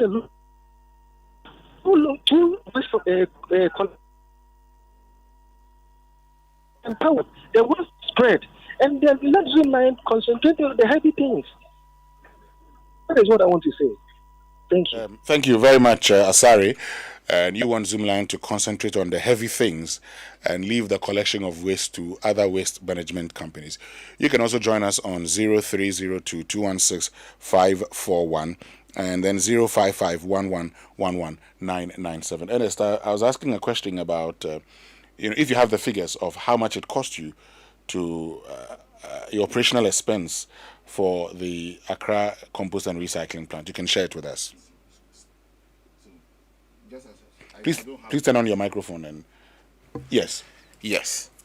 So I will get to those figures for you. I don't have those figures readily available. All right. Asari says you should leave the waste collection to other waste men and concentrate on the big things like the recycling, the compost, and all of that. What do you say to that? It's ideal. You see, we need to move from where we are forward. It is important that we look at, just as I told you, we have a 50-year plan for Accra. Why don't we look at that? Okay. We established transfer stations. It has been quite dormant for some time. Why don't we look at establishing more transfer stations to mitigate the problems that we have gone through? Hold on. Let's get back onto the phone lines now because Jones is joining us in La. Jones, good morning. Good morning. Jones, from La. All right, Jones. You guys are doing a great job. Also thank the president for paying out the last week. Jones, kindly reposition yourself so we can hear you. We're struggling to hear you. Yeah. No, Jones, I think you'd have to call us again, Jones. I'm sorry, we can hardly hear you. Let's go to Kumasi where George is. George, good morning. Good morning, my brother. Yes, George. Yes, my contribution in this issue is that I'm being in this industry as a waste management for 21 years. But we are struggling to get support from government and others. Judge, we are struggling to hear you. I think you may have to call us again. Please try and call us again. Claude is in Tema. Claude, good morning. Winston, good morning. Yes, Claude. Winston, and so the philosophy that we have in this country that makes waste collection about money, and assemblies are budgeting so much money to collect waste is changed, will not solve this problem. As I've said on your previous programs, that there should be a state policy where especially the large volumes that we see in our waste is well managed, the polythene. It should be easy for every household, for even the markets, to put plastics which are not biodegradable into one basket or one bag. Then the cans into another container. As for the organic, then the big trucks can come and collect.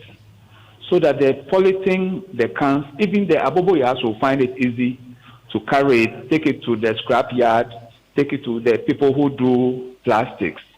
And that is money even for them. But what you are doing is waste collection. There is no management. Those who have gone to do courses in waste management, they are just wasting our time. Waste collection is not waste management. So we should look at the management of it. I've said it, institutions, hospitals, schools should be able to separate their waste. And it will be easy for us. Thank you very much. Thank you very much, Claude. Let's go to Adenta where William is. William, good morning. Good morning, Winston. Yeah, I want to make a contribution to your program. Please do. Yeah, I know Zoom Lion started at Kofo's era, and they gave the district assemblies 25 tricycles each. That's how Zoom Lion started. And when the tricycles broke down, within 3 to 6 months, they were still, I remember they were charging 300 Ghana at that time. And the assemblies were still paying for the broken tricycles. So I was a consultant to most of the assemblies in the north. So I know about this very well. And they were still charging the assemblies for the broken tricycles. Now my suggestion is that they should empower the local waste management companies and leave the big jobs for Zoom Lion because they've grown. They've grown beyond this small sweeping of streets and all those things. They should leave for the locals to do this so that they can also be empowered and move forward. All right, thank you very much, William. Rashida on the Spinters Road. Rashida, good morning. Good morning. Yes, Rashida. Okay, so my perception here is that I think Zoom Lions is doing a good job. From what I listened to, it's more about the financial aspect. And I live at 16, and for like almost 3 months now, I have to take my refuse. So every month we are paying like this. But when they were not coming and we had to give the baller to this Aboboya, we pay up to 70, 80 cents a day whenever they pick up. So I think we have seen how much it's expensive to deal with the smaller boys. So they can increase the amount if they think that whatever we are paying is not sufficient for them to run their business. They can come up with new prices. I'm sure people will be willing to pay because it's quite uncomfortable having to live with your refuge for like a month or two, and you call their call lines and they don't even tell you anything, So I feel that the young man there is getting frustrated, but you can't blame Ghanaians. It's your business. So you have to find ways of handling all these things. With the district assemblies, with the private people, I think they can come up with solutions. And nobody wants to live with trash for a long time. So if you come up with prices, you would pay. Governments would find a way to pay. So that is my suggestion. Thank you. All right. Thank you very much, Rashida. Let's go to Latte. Otu, good morning. Good morning, Mr. Winston. Yes, Otu. Good morning. Yeah, yes, please. I am a unit committee member at English Electoral Area. Okay. And last month, on the 3rd of June, I conducted a criminal labor.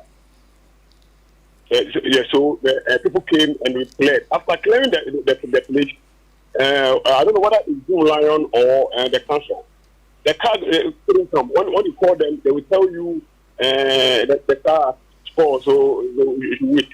And the place that we clear today, when you go there, it is very bad. Even I'm there now. I'm there now clearing all the rubbish. So please, my question is Zoom Lion working or is the council who is working? All right. Is Zoom Lion working or who? Is Zoom Lion working or is the council? Is the council, the assembly? Okay. Who is working? All right. Thank you very much. To Chidiak in Southland, good morning. Good morning, Winston. I want to know from your resource person over there. First of all, is he a Ghanaian? Yes, he is. Two, if he's a Ghanaian, how does he feel? Because I know the end result of his job is that Ghana must be clean, isn't it? So how does he feel that he's doing a job, that he's taking money for it, and the bylaws are not being forced? How does he feel? Okay. Thank you very much, Chidek. I think we can get Ernest to answer these questions, and then we'll come back and activate the phone lines again. Maybe we start off. Okay, I'm sure there's Achu, who probably may be our last caller for now.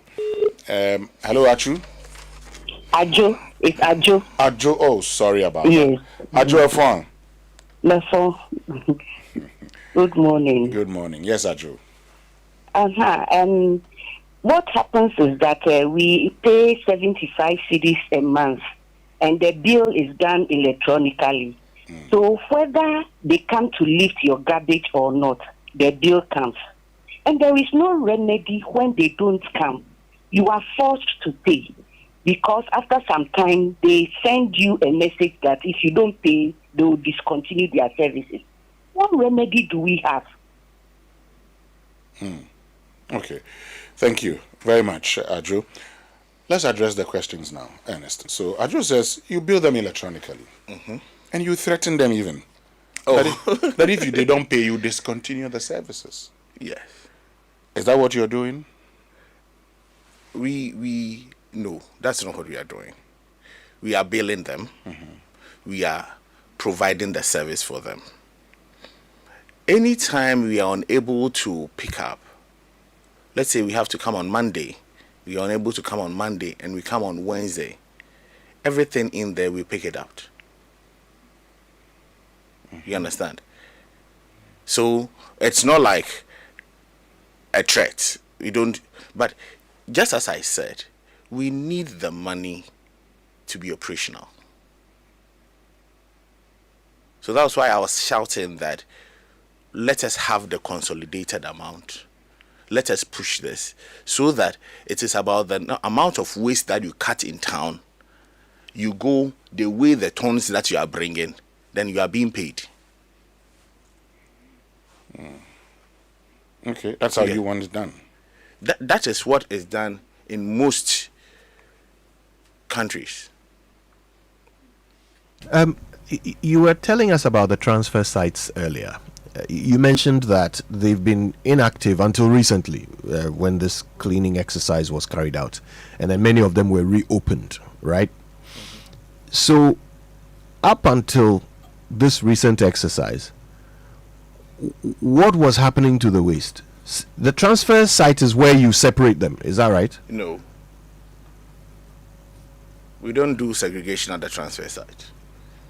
The segregation is done at the recycling plant. At the final destination, the recycling plant? Not the final destination, we have a recycling plant like what we have at Kolebu. Yeah, go on. So yes. So the separation is done at the recycling plant? Yes. What is done at the transfer site? The transfer site, we bring the waste there to be transferred to either the final disposal site. Yeah, go ahead. Either the final disposal site or the recycling plant. It's just a transfer so that the tricycles, the small operators can also have a place to dump. We have a final disposal site at Adepa after Insawom. How do you expect these tricycles to drive all the way over 50 kilometers just to dump a ton of waste or less and come back? Okay. So the transfer stations are there to help them quickly take the waste there. Then the bigger trucks will take it to the final disposal site. Let's take some more calls. We'll come back to this. Okay. So Chidiak asked you a question. He says, how do you feel when you're being paid to do something and at the end of the day, enforcement is missing? You see, that's one thing that most people don't get it. Zoomlion is a private entity. The power to enforce does not sit with us. The best we can do is to do advocacy or public education. You understand? But the power to enforce any of the bylaws sits with the MMDAs, the environmental health officers. Okay. So if he's asking me why don't I do the enforcement, it does not sit. You said how do you feel when the assemblies don't do the enforcement? But it affects all of us. Okay. Otu in Latte says, is Zoomlion working or the assemblies are working? So with the public cleansing, when it ended and it was not renewed, that power was given to the assemblies to have people do the public cleansing. So it is the assembly that is now doing the public cleansing. When you say public cleansing, what do you mean? That is the street cleaning, collection of waste along the roadside. That's the public cleansing. Okay. Now, William says that when the tricycles broke down, the assemblies were still paying you. That I heard that they were paying 300. I don't know of that. You don't know of that. That's something you cannot confirm or deny. Yes, you don't have the information of that. Okay. But there are those who also suggest that why don't you leave the collection of waste to other waste management companies? After all, you have the sanitation improvement package where you provide community containers. Focus on that. Focus on the recycling. And allow other waste management companies to collect the waste. They'll bring it to you anyway. When you say we should allow, it's like we have decided to stop people from doing. Look at the number of aboboyas in the system. They are informal sector, private individual. Anybody can get up and buy aboboya, and they are working. So if you say allow, is it implying that Zoomlion is stopping anybody from? The people say, and you've heard them. They say, as a big company, big waste management company, some aspects of the waste collection and management should not be done by you. Why? They say, allow others to. So they bring it to you. And I'm asking you what you make of that, because that's the question they've asked us. So that's what I'm saying. We have not restricted anybody in coming into the space. You understand? So if we say allowed, I feel like Zoom Lion has restricted some people from coming into the space. And the example is the Aboboya that you have there. It is a space for everybody. And we need to, the focus is to ensure that there is cleanliness. So if I'm doing my bit and you are doing your bit, the whole town will be clean. Are you doing your bit? Yes. Are you doing your bit the way you are expected to do it? Yes. Do you admit there are challenges with doing your bit? We are human, and it is a human institution.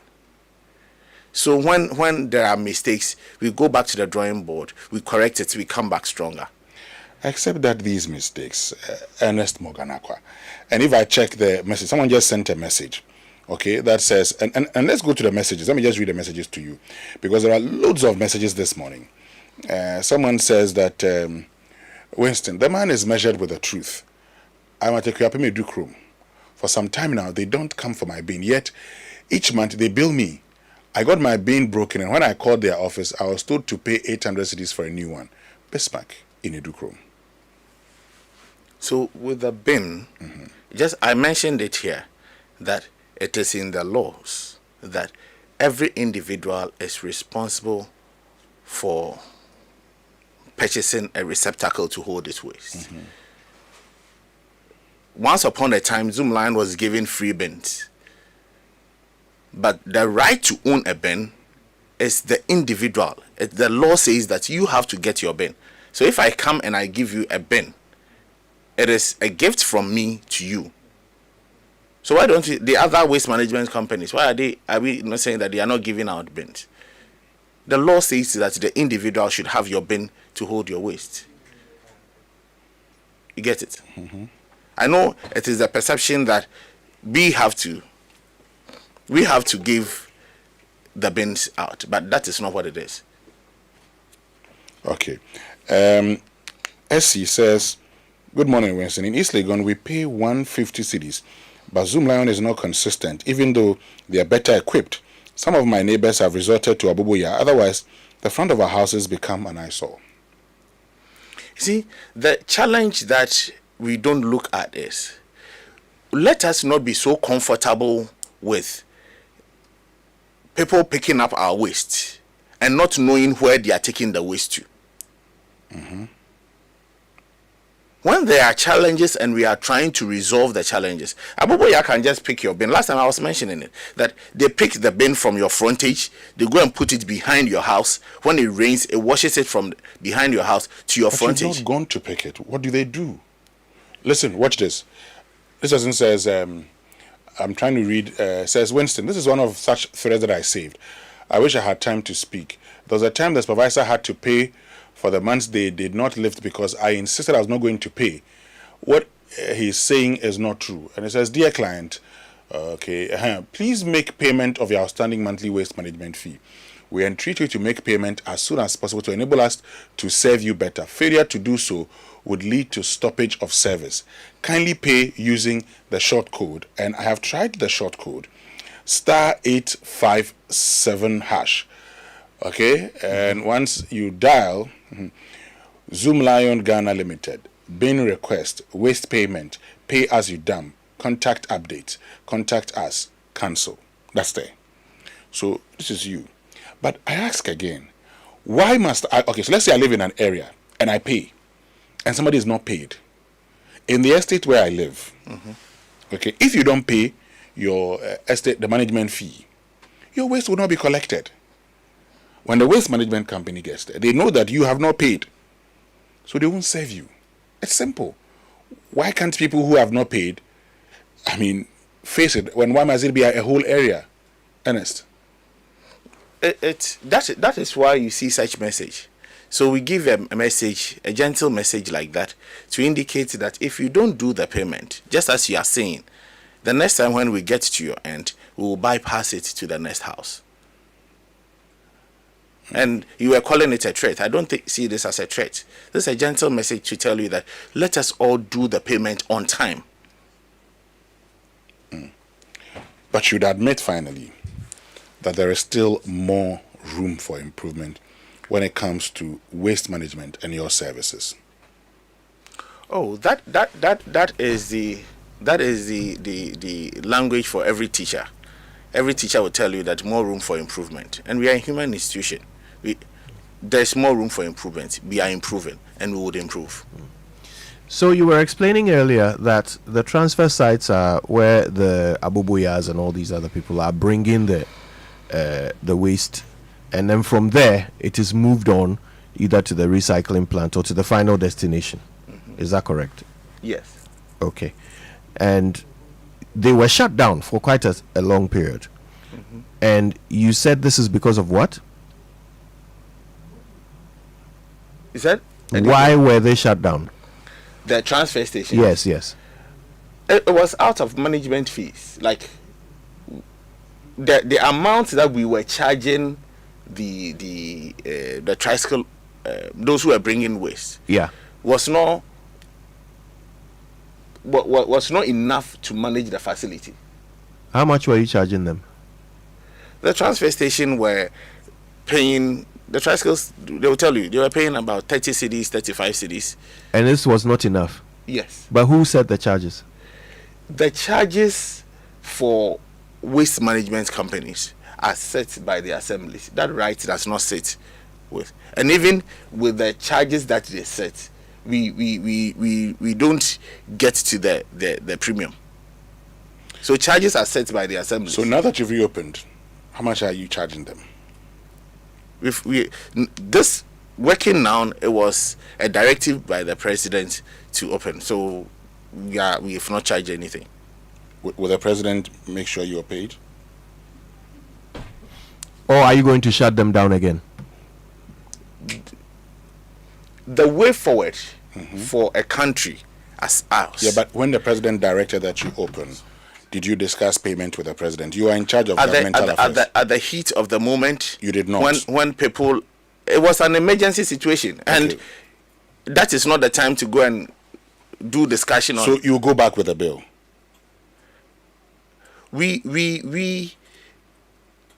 I've asked you a yes or no question. You go back with a bill. I can't say anything to that. But you have worked. Yes. So the state must pay you. But there's some sort of CSR that we also do. Is it CSR you're doing? It has not been finalized. Are you going to shut them down again? Are you going to shut down the transfer sites After this again? intervention period, I understand the minister would even have a press briefing this morning.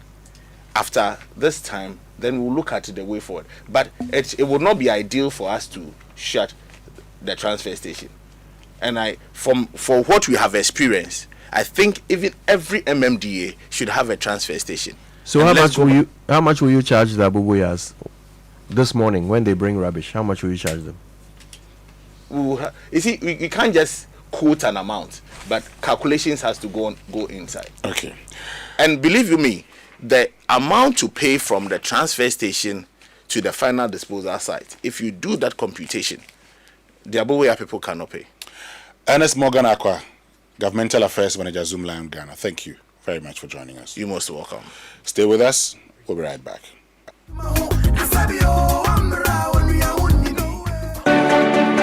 What does it take to build a financial system that is secure, innovative, resilient, and future-ready? As technology evolves, as cyber threats grow more sophisticated, as digital finance transforms economies, and as businesses seek new opportunities for growth, one question stands before us. Are we building the right financial architecture for tomorrow? Join the National Banking College in partnership with Sika Financial Group for the Financial Architecture Summit 2026. This landmark event brings together policy policymakers, regulators, bankers, fintech innovators, cybersecurity experts, investors, and corporate leaders to shape the future of finance. The Governor of the Bank of Ghana will deliver the keynote address. The Minister for Communication, Digital Technology and Innovations will be the special guest of honor. Explore the future of cybersecurity, digital finance, artificial intelligence, fintech innovation, financial inclusion, and sustainable growth. Wednesday, 15 July 2026 at the La Palme Royal Beach Hotel, Accra. To participate or sponsor, call 024-8362-786 or 0244-210229. Financial Architecture Summit 2026, where finance, technology, security, and innovation converge. Media partner, the Multimedia Group. At the chop bar, hungry customers are waiting because a penalty is about to be taken. Abna has bent the jollof because she was celebrating Ghana's goal. Everything can wait because it's the FIFA World Cup 2026. Catch all 104 games live on SuperSport on DSTV from 11th June to 19th July. Reconnect from as little as 58 Ghana cedis per DSTV, your home of entertainment. Since inception, almost 100% of Ashesi University students have found jobs, started businesses, or gone on to graduate school within 6 months of graduation. From Accra to Nairobi, London to New York, Ashesi graduates are noticed and are leading successful careers. If you dream of a rewarding life and career, an Ashesi education prepares you just for that. Learn more about applying to Ashesi at ashesi.edu.gh. Remember, admission is ongoing.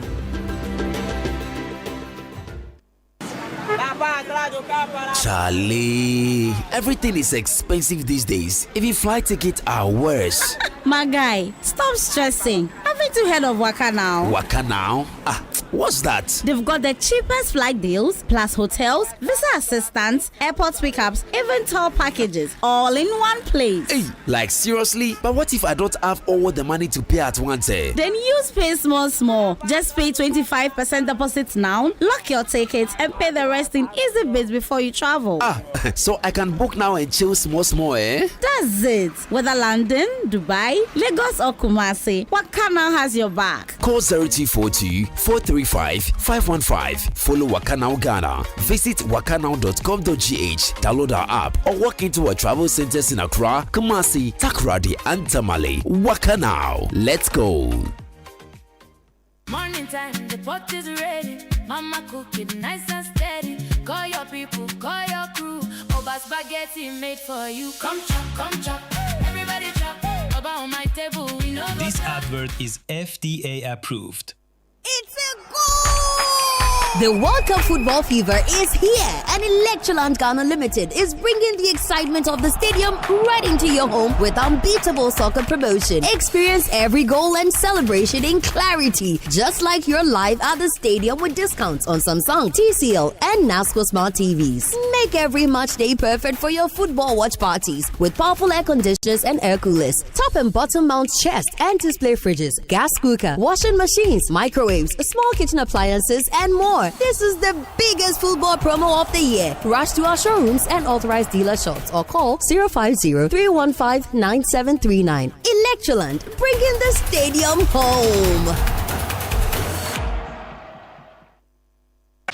World Cup fever is here, and Universal Merchant Bank, the official banking partner of the GFA and the Ghana Black Stars, is probably back in the dreams of all Ghanaians with seamless banking services and opportunities. This World Cup season, as the Ghana Black Stars chase glory, you can win with UMB. Open a new UMB account or reactivate your existing account today to enjoy free data bundles and other awesome rewards. To get started with convenient and reliable banking, visit any of our 35 branches across Ghana. Go to our website, myumbbank.com, or download the UMB Speed app from the Play Store or App Store and open an account using your Ghana card in minutes. For more details, call our 24-hour contact center at 0302-633-988 or toll free at 0800-100-880 for all networks. UMB, proudly serving Ghana with speed since 1972. Saswabo.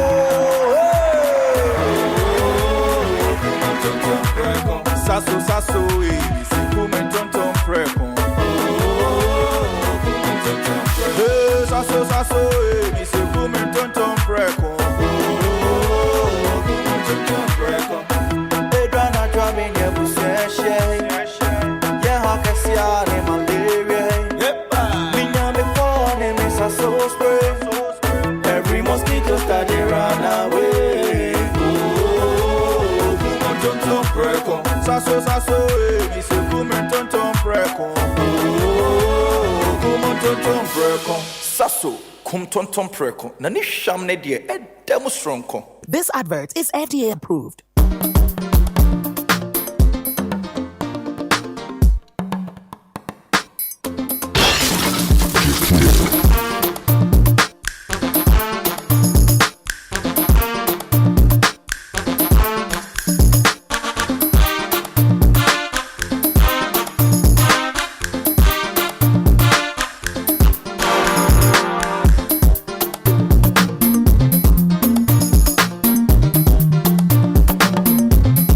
Rise to life here on the Super Morning Show on Joy 99.7 FM. And look, what if someone borrowed your money and instead of charging interest demanded a pound of your flesh if you couldn't repay? Well, that's the thrilling premise of Guyana's Pound of Flesh, Africa's first original adaptation of Shakespeare's The Merchant of Venice.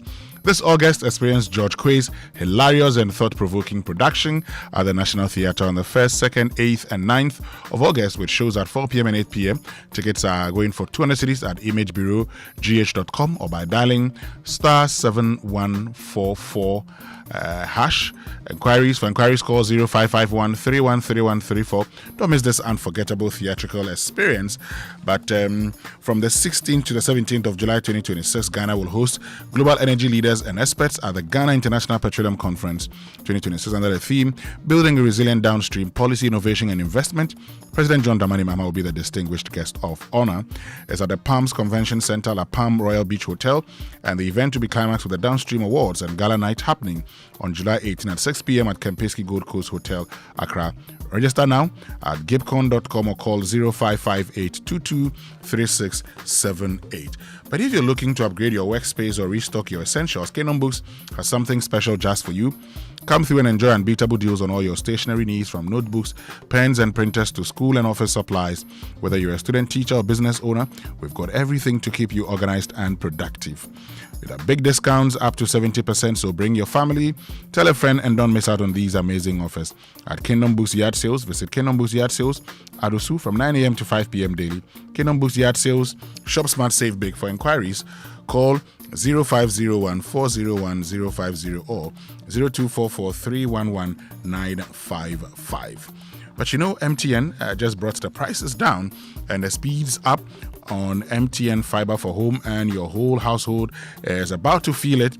Movie nights that don't buffer, school assignments that are submitted on time, and work calls that don't drop, and your side hustle running smoothly in the background. 3 unlimited speed tiers, one amazing network. Now you can enjoy 100 megabits per second for 299 Ghana cedis and 300 megabits per second for 444 seconds, and then 500 megabits per second for 999 all per month. Pick up what fits your home. No data caps, no slowdowns, just fiber built for real life. MTN Fiber for home. Your speed, your home, your choice. Only MTN, everywhere you go. But Agromonti says, look, stop the back-breaking work of hand weeding and switch to Selector Herbicide, the selective weed control solution specially formulated for maize. Controls both grassy and broad-leaved weeds, effective as both a pre-emergence and post-emergence herbicide. It's tough on weeds, gentle on maize, promotes a cleaner, healthier and more productive farm. Protect your investment and give your maize the weed-free environment it needs to thrive. Choose Selector Herbicide for superior weed control. For bulk purchase, call them on 0243 462023 or 0249 139646. Agromonti, we understand agriculture. Now, planning for the future begins with the decisions you make today, and so save and invest early with EDC to build wealth and retire comfortably. One clear sign of financial growth is when your money starts working for you through steady returns and long-term wealth creation. With EDC, you get professional fund management, flexible investment options, the potential for higher returns than ordinary savings, and financial security for retirement and future goals. Your financial independence is possible with EDC, so sign up today. For inquiries, call 0302 610 400 or WhatsApp 0509 6 0509 268 414. But if you're trading agricultural commodities, storing of grains, or moving money in Africa's agri-space, there's one name you need to know: GCX, Ghana's Commodity Exchange. The Ghana Commodity Exchange brings buyers and sellers together on a secure trading platform, so you get transparent prices and fair deals. If you need storage for your agricultural produce, the GCX certified warehouses keep your maize, soya, rice, and more safe, graded, and ready for the market. And here's the kicker: GCX also unlocks financial services. That means warehouse receipts of goods stored in GCX's warehouses can be used as collateral to access finance from designated financial institutions. So trade, storage, financing all in one place. That's GCX powering Africa's commodity markets. Learn more at gcx.com.gh. But if you need fuel, make the smart stop at Star Oil, Ghana's largest oil marketing company. And with over 240 stations nationwide, Star Oil gives you real value. Star Oil gives you high quality fuel, great service, and real value for money. And that's why many Ghanaians are switching to Star Oil. And with a Star card, you can enjoy safe, cashless fueling and easier expense tracking. So wherever you go, choose Star Oil for your quality and affordable fuel.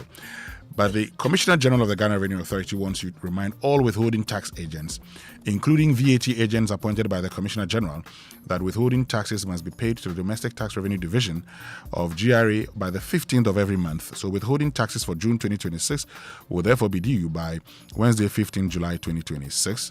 Withholding taxes, including withholding on VAT deducted from suppliers operating the VAT standard rate, employment, payment for the supply of or use of goods, and payment for the supply of any works. Payment for the supply of services and all other withheld taxes for June 2026 are due by today, Wednesday, the 15th of July. They may also submit hard and soft copies of schedules indicating gross amount, the tax deducted, names of taxpayer, and TIN or Ghana card PIN from whom the taxes were withheld. Please note that failure to pay the tax by the due date attracts an interest of 125% of the statutory rate compounded monthly on the outstanding tax. Kindly get in contact with us by email on info@gra.gov.gh or call toll-free number 0800 900 110 or WhatsApp 055 to 990000 and then 0200 633 166. Know your taxes, pay your taxes. Let's build Ghana. GRA, Ghana First, and this is signed by the Commissioner General. But let me also tell you about the CompuGhana Go Rush season. So the World Cup fever is on and everyone is getting excited, okay? Everyone is getting excited. And CompuGhana says the match shouldn't just be on the pitch. You can bring the stadium experience home. This is the time to buy your crystal clear TV, soundbars, home theaters, smartphones, laptops, projectors, and more at unbeatable prices. Remember, this isn't just a discount sale. It's a chance to win a 100-inch 4K smart TV, cash laptops, phones, and many other amazing prizes when you spend 1,000 cedis or more.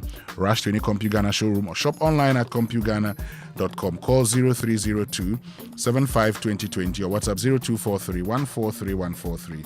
CompuGhana Go Rush season, the ultimate football experience. But you know, I'm sure you've probably noticed that your lights go off when you least expect it. Plans interrupted, businesses forced to pause, and homes left in the dark at inconvenient times. Translight Solar is here to help you. With Translight Solar, you enjoy consistent, reliable power every single day. No interruptions, no surprises. And our smart solar solutions are designed to keep your lights on, your appliances running, and your operations moving while helping you cut down electricity costs. We're offering exclusive installation discounts starting at 34,000 cedis only with flexible payment options. Call 0242 438 746 or 0256 040838 or visit translightsolar.com. Translight Solar, reliable power, total peace of mind. So, you know, the World Cup, you find all these missed passes, bad refereeing decisions. We all feel the heat when our team drops points, Charlie, France. But parents, while we stress over football, what's the game plan for the kids at home? Don't let the grades suffer. Ensure a straight win this academic season with curriculum-aligned textbooks and interactive tools from Pegasus Publishing. From preschool to senior high school, we have the exact tactical formation they need to ace their classes. Because it's World Cup season, Pegasus is giving a massive 20% off every single book. Parents, don't drop points. Call 0595 010 175 0595 010 175 or dash to Pegasus Publishing in Accra, Newtown, right opposite Total Energies. Call now for free delivery in Accra. Pegasus, shaping minds, winning futures.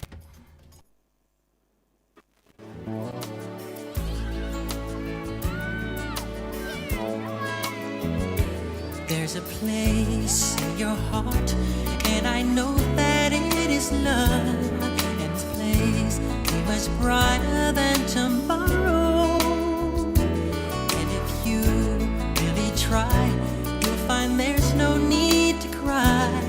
In this place, you feel there's no hurt or sorrow. There are ways to get there if you care enough for the living.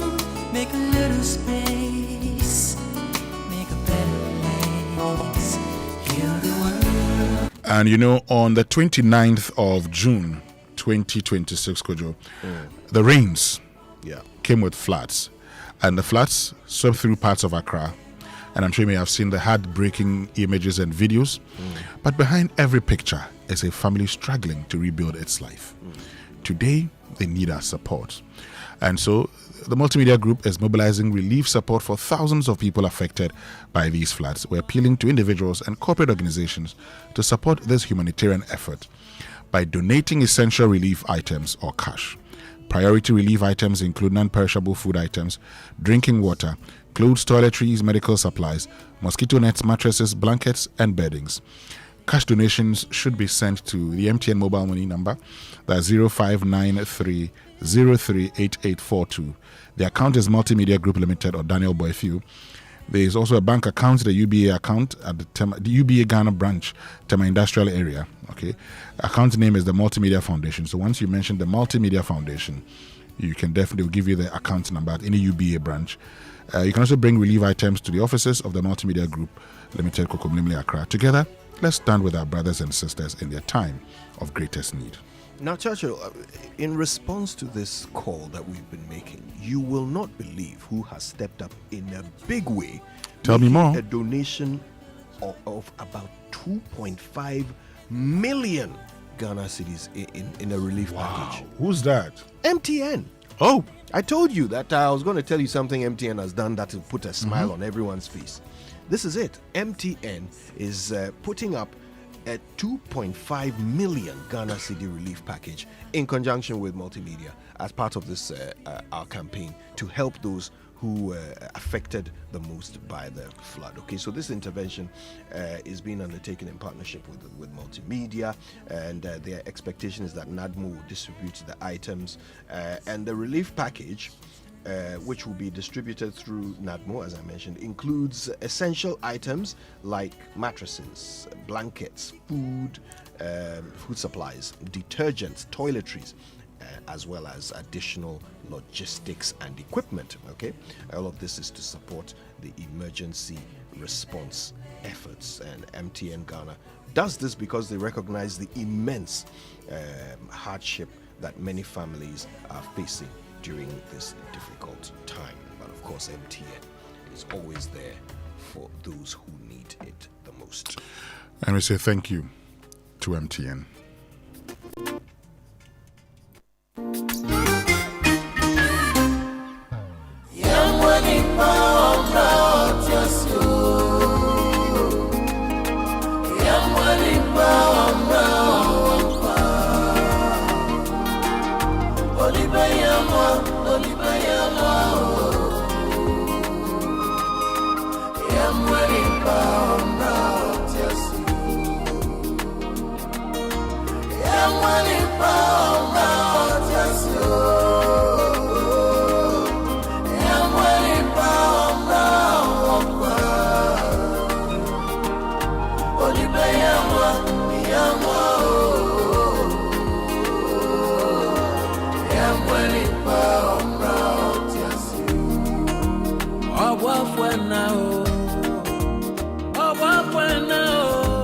Yeah, I mean that's a lot. 2.5 million Ghana cedis. 25 billion. I tell you, that's a lot of money. Yeah. It's going to make a massive difference to so many people. It will. MTN, you are so gracious for doing this. Thank you so much. God bless. Thank you. And on that note, it's a wrap from us. My name is Winston Amoah. And my name is Kojo Yankson. I'm the morning man. Do you have a lovely day? The news at 10 comes back tomorrow. But coming up is the Cosmopolitan Mix with Doreen Ando.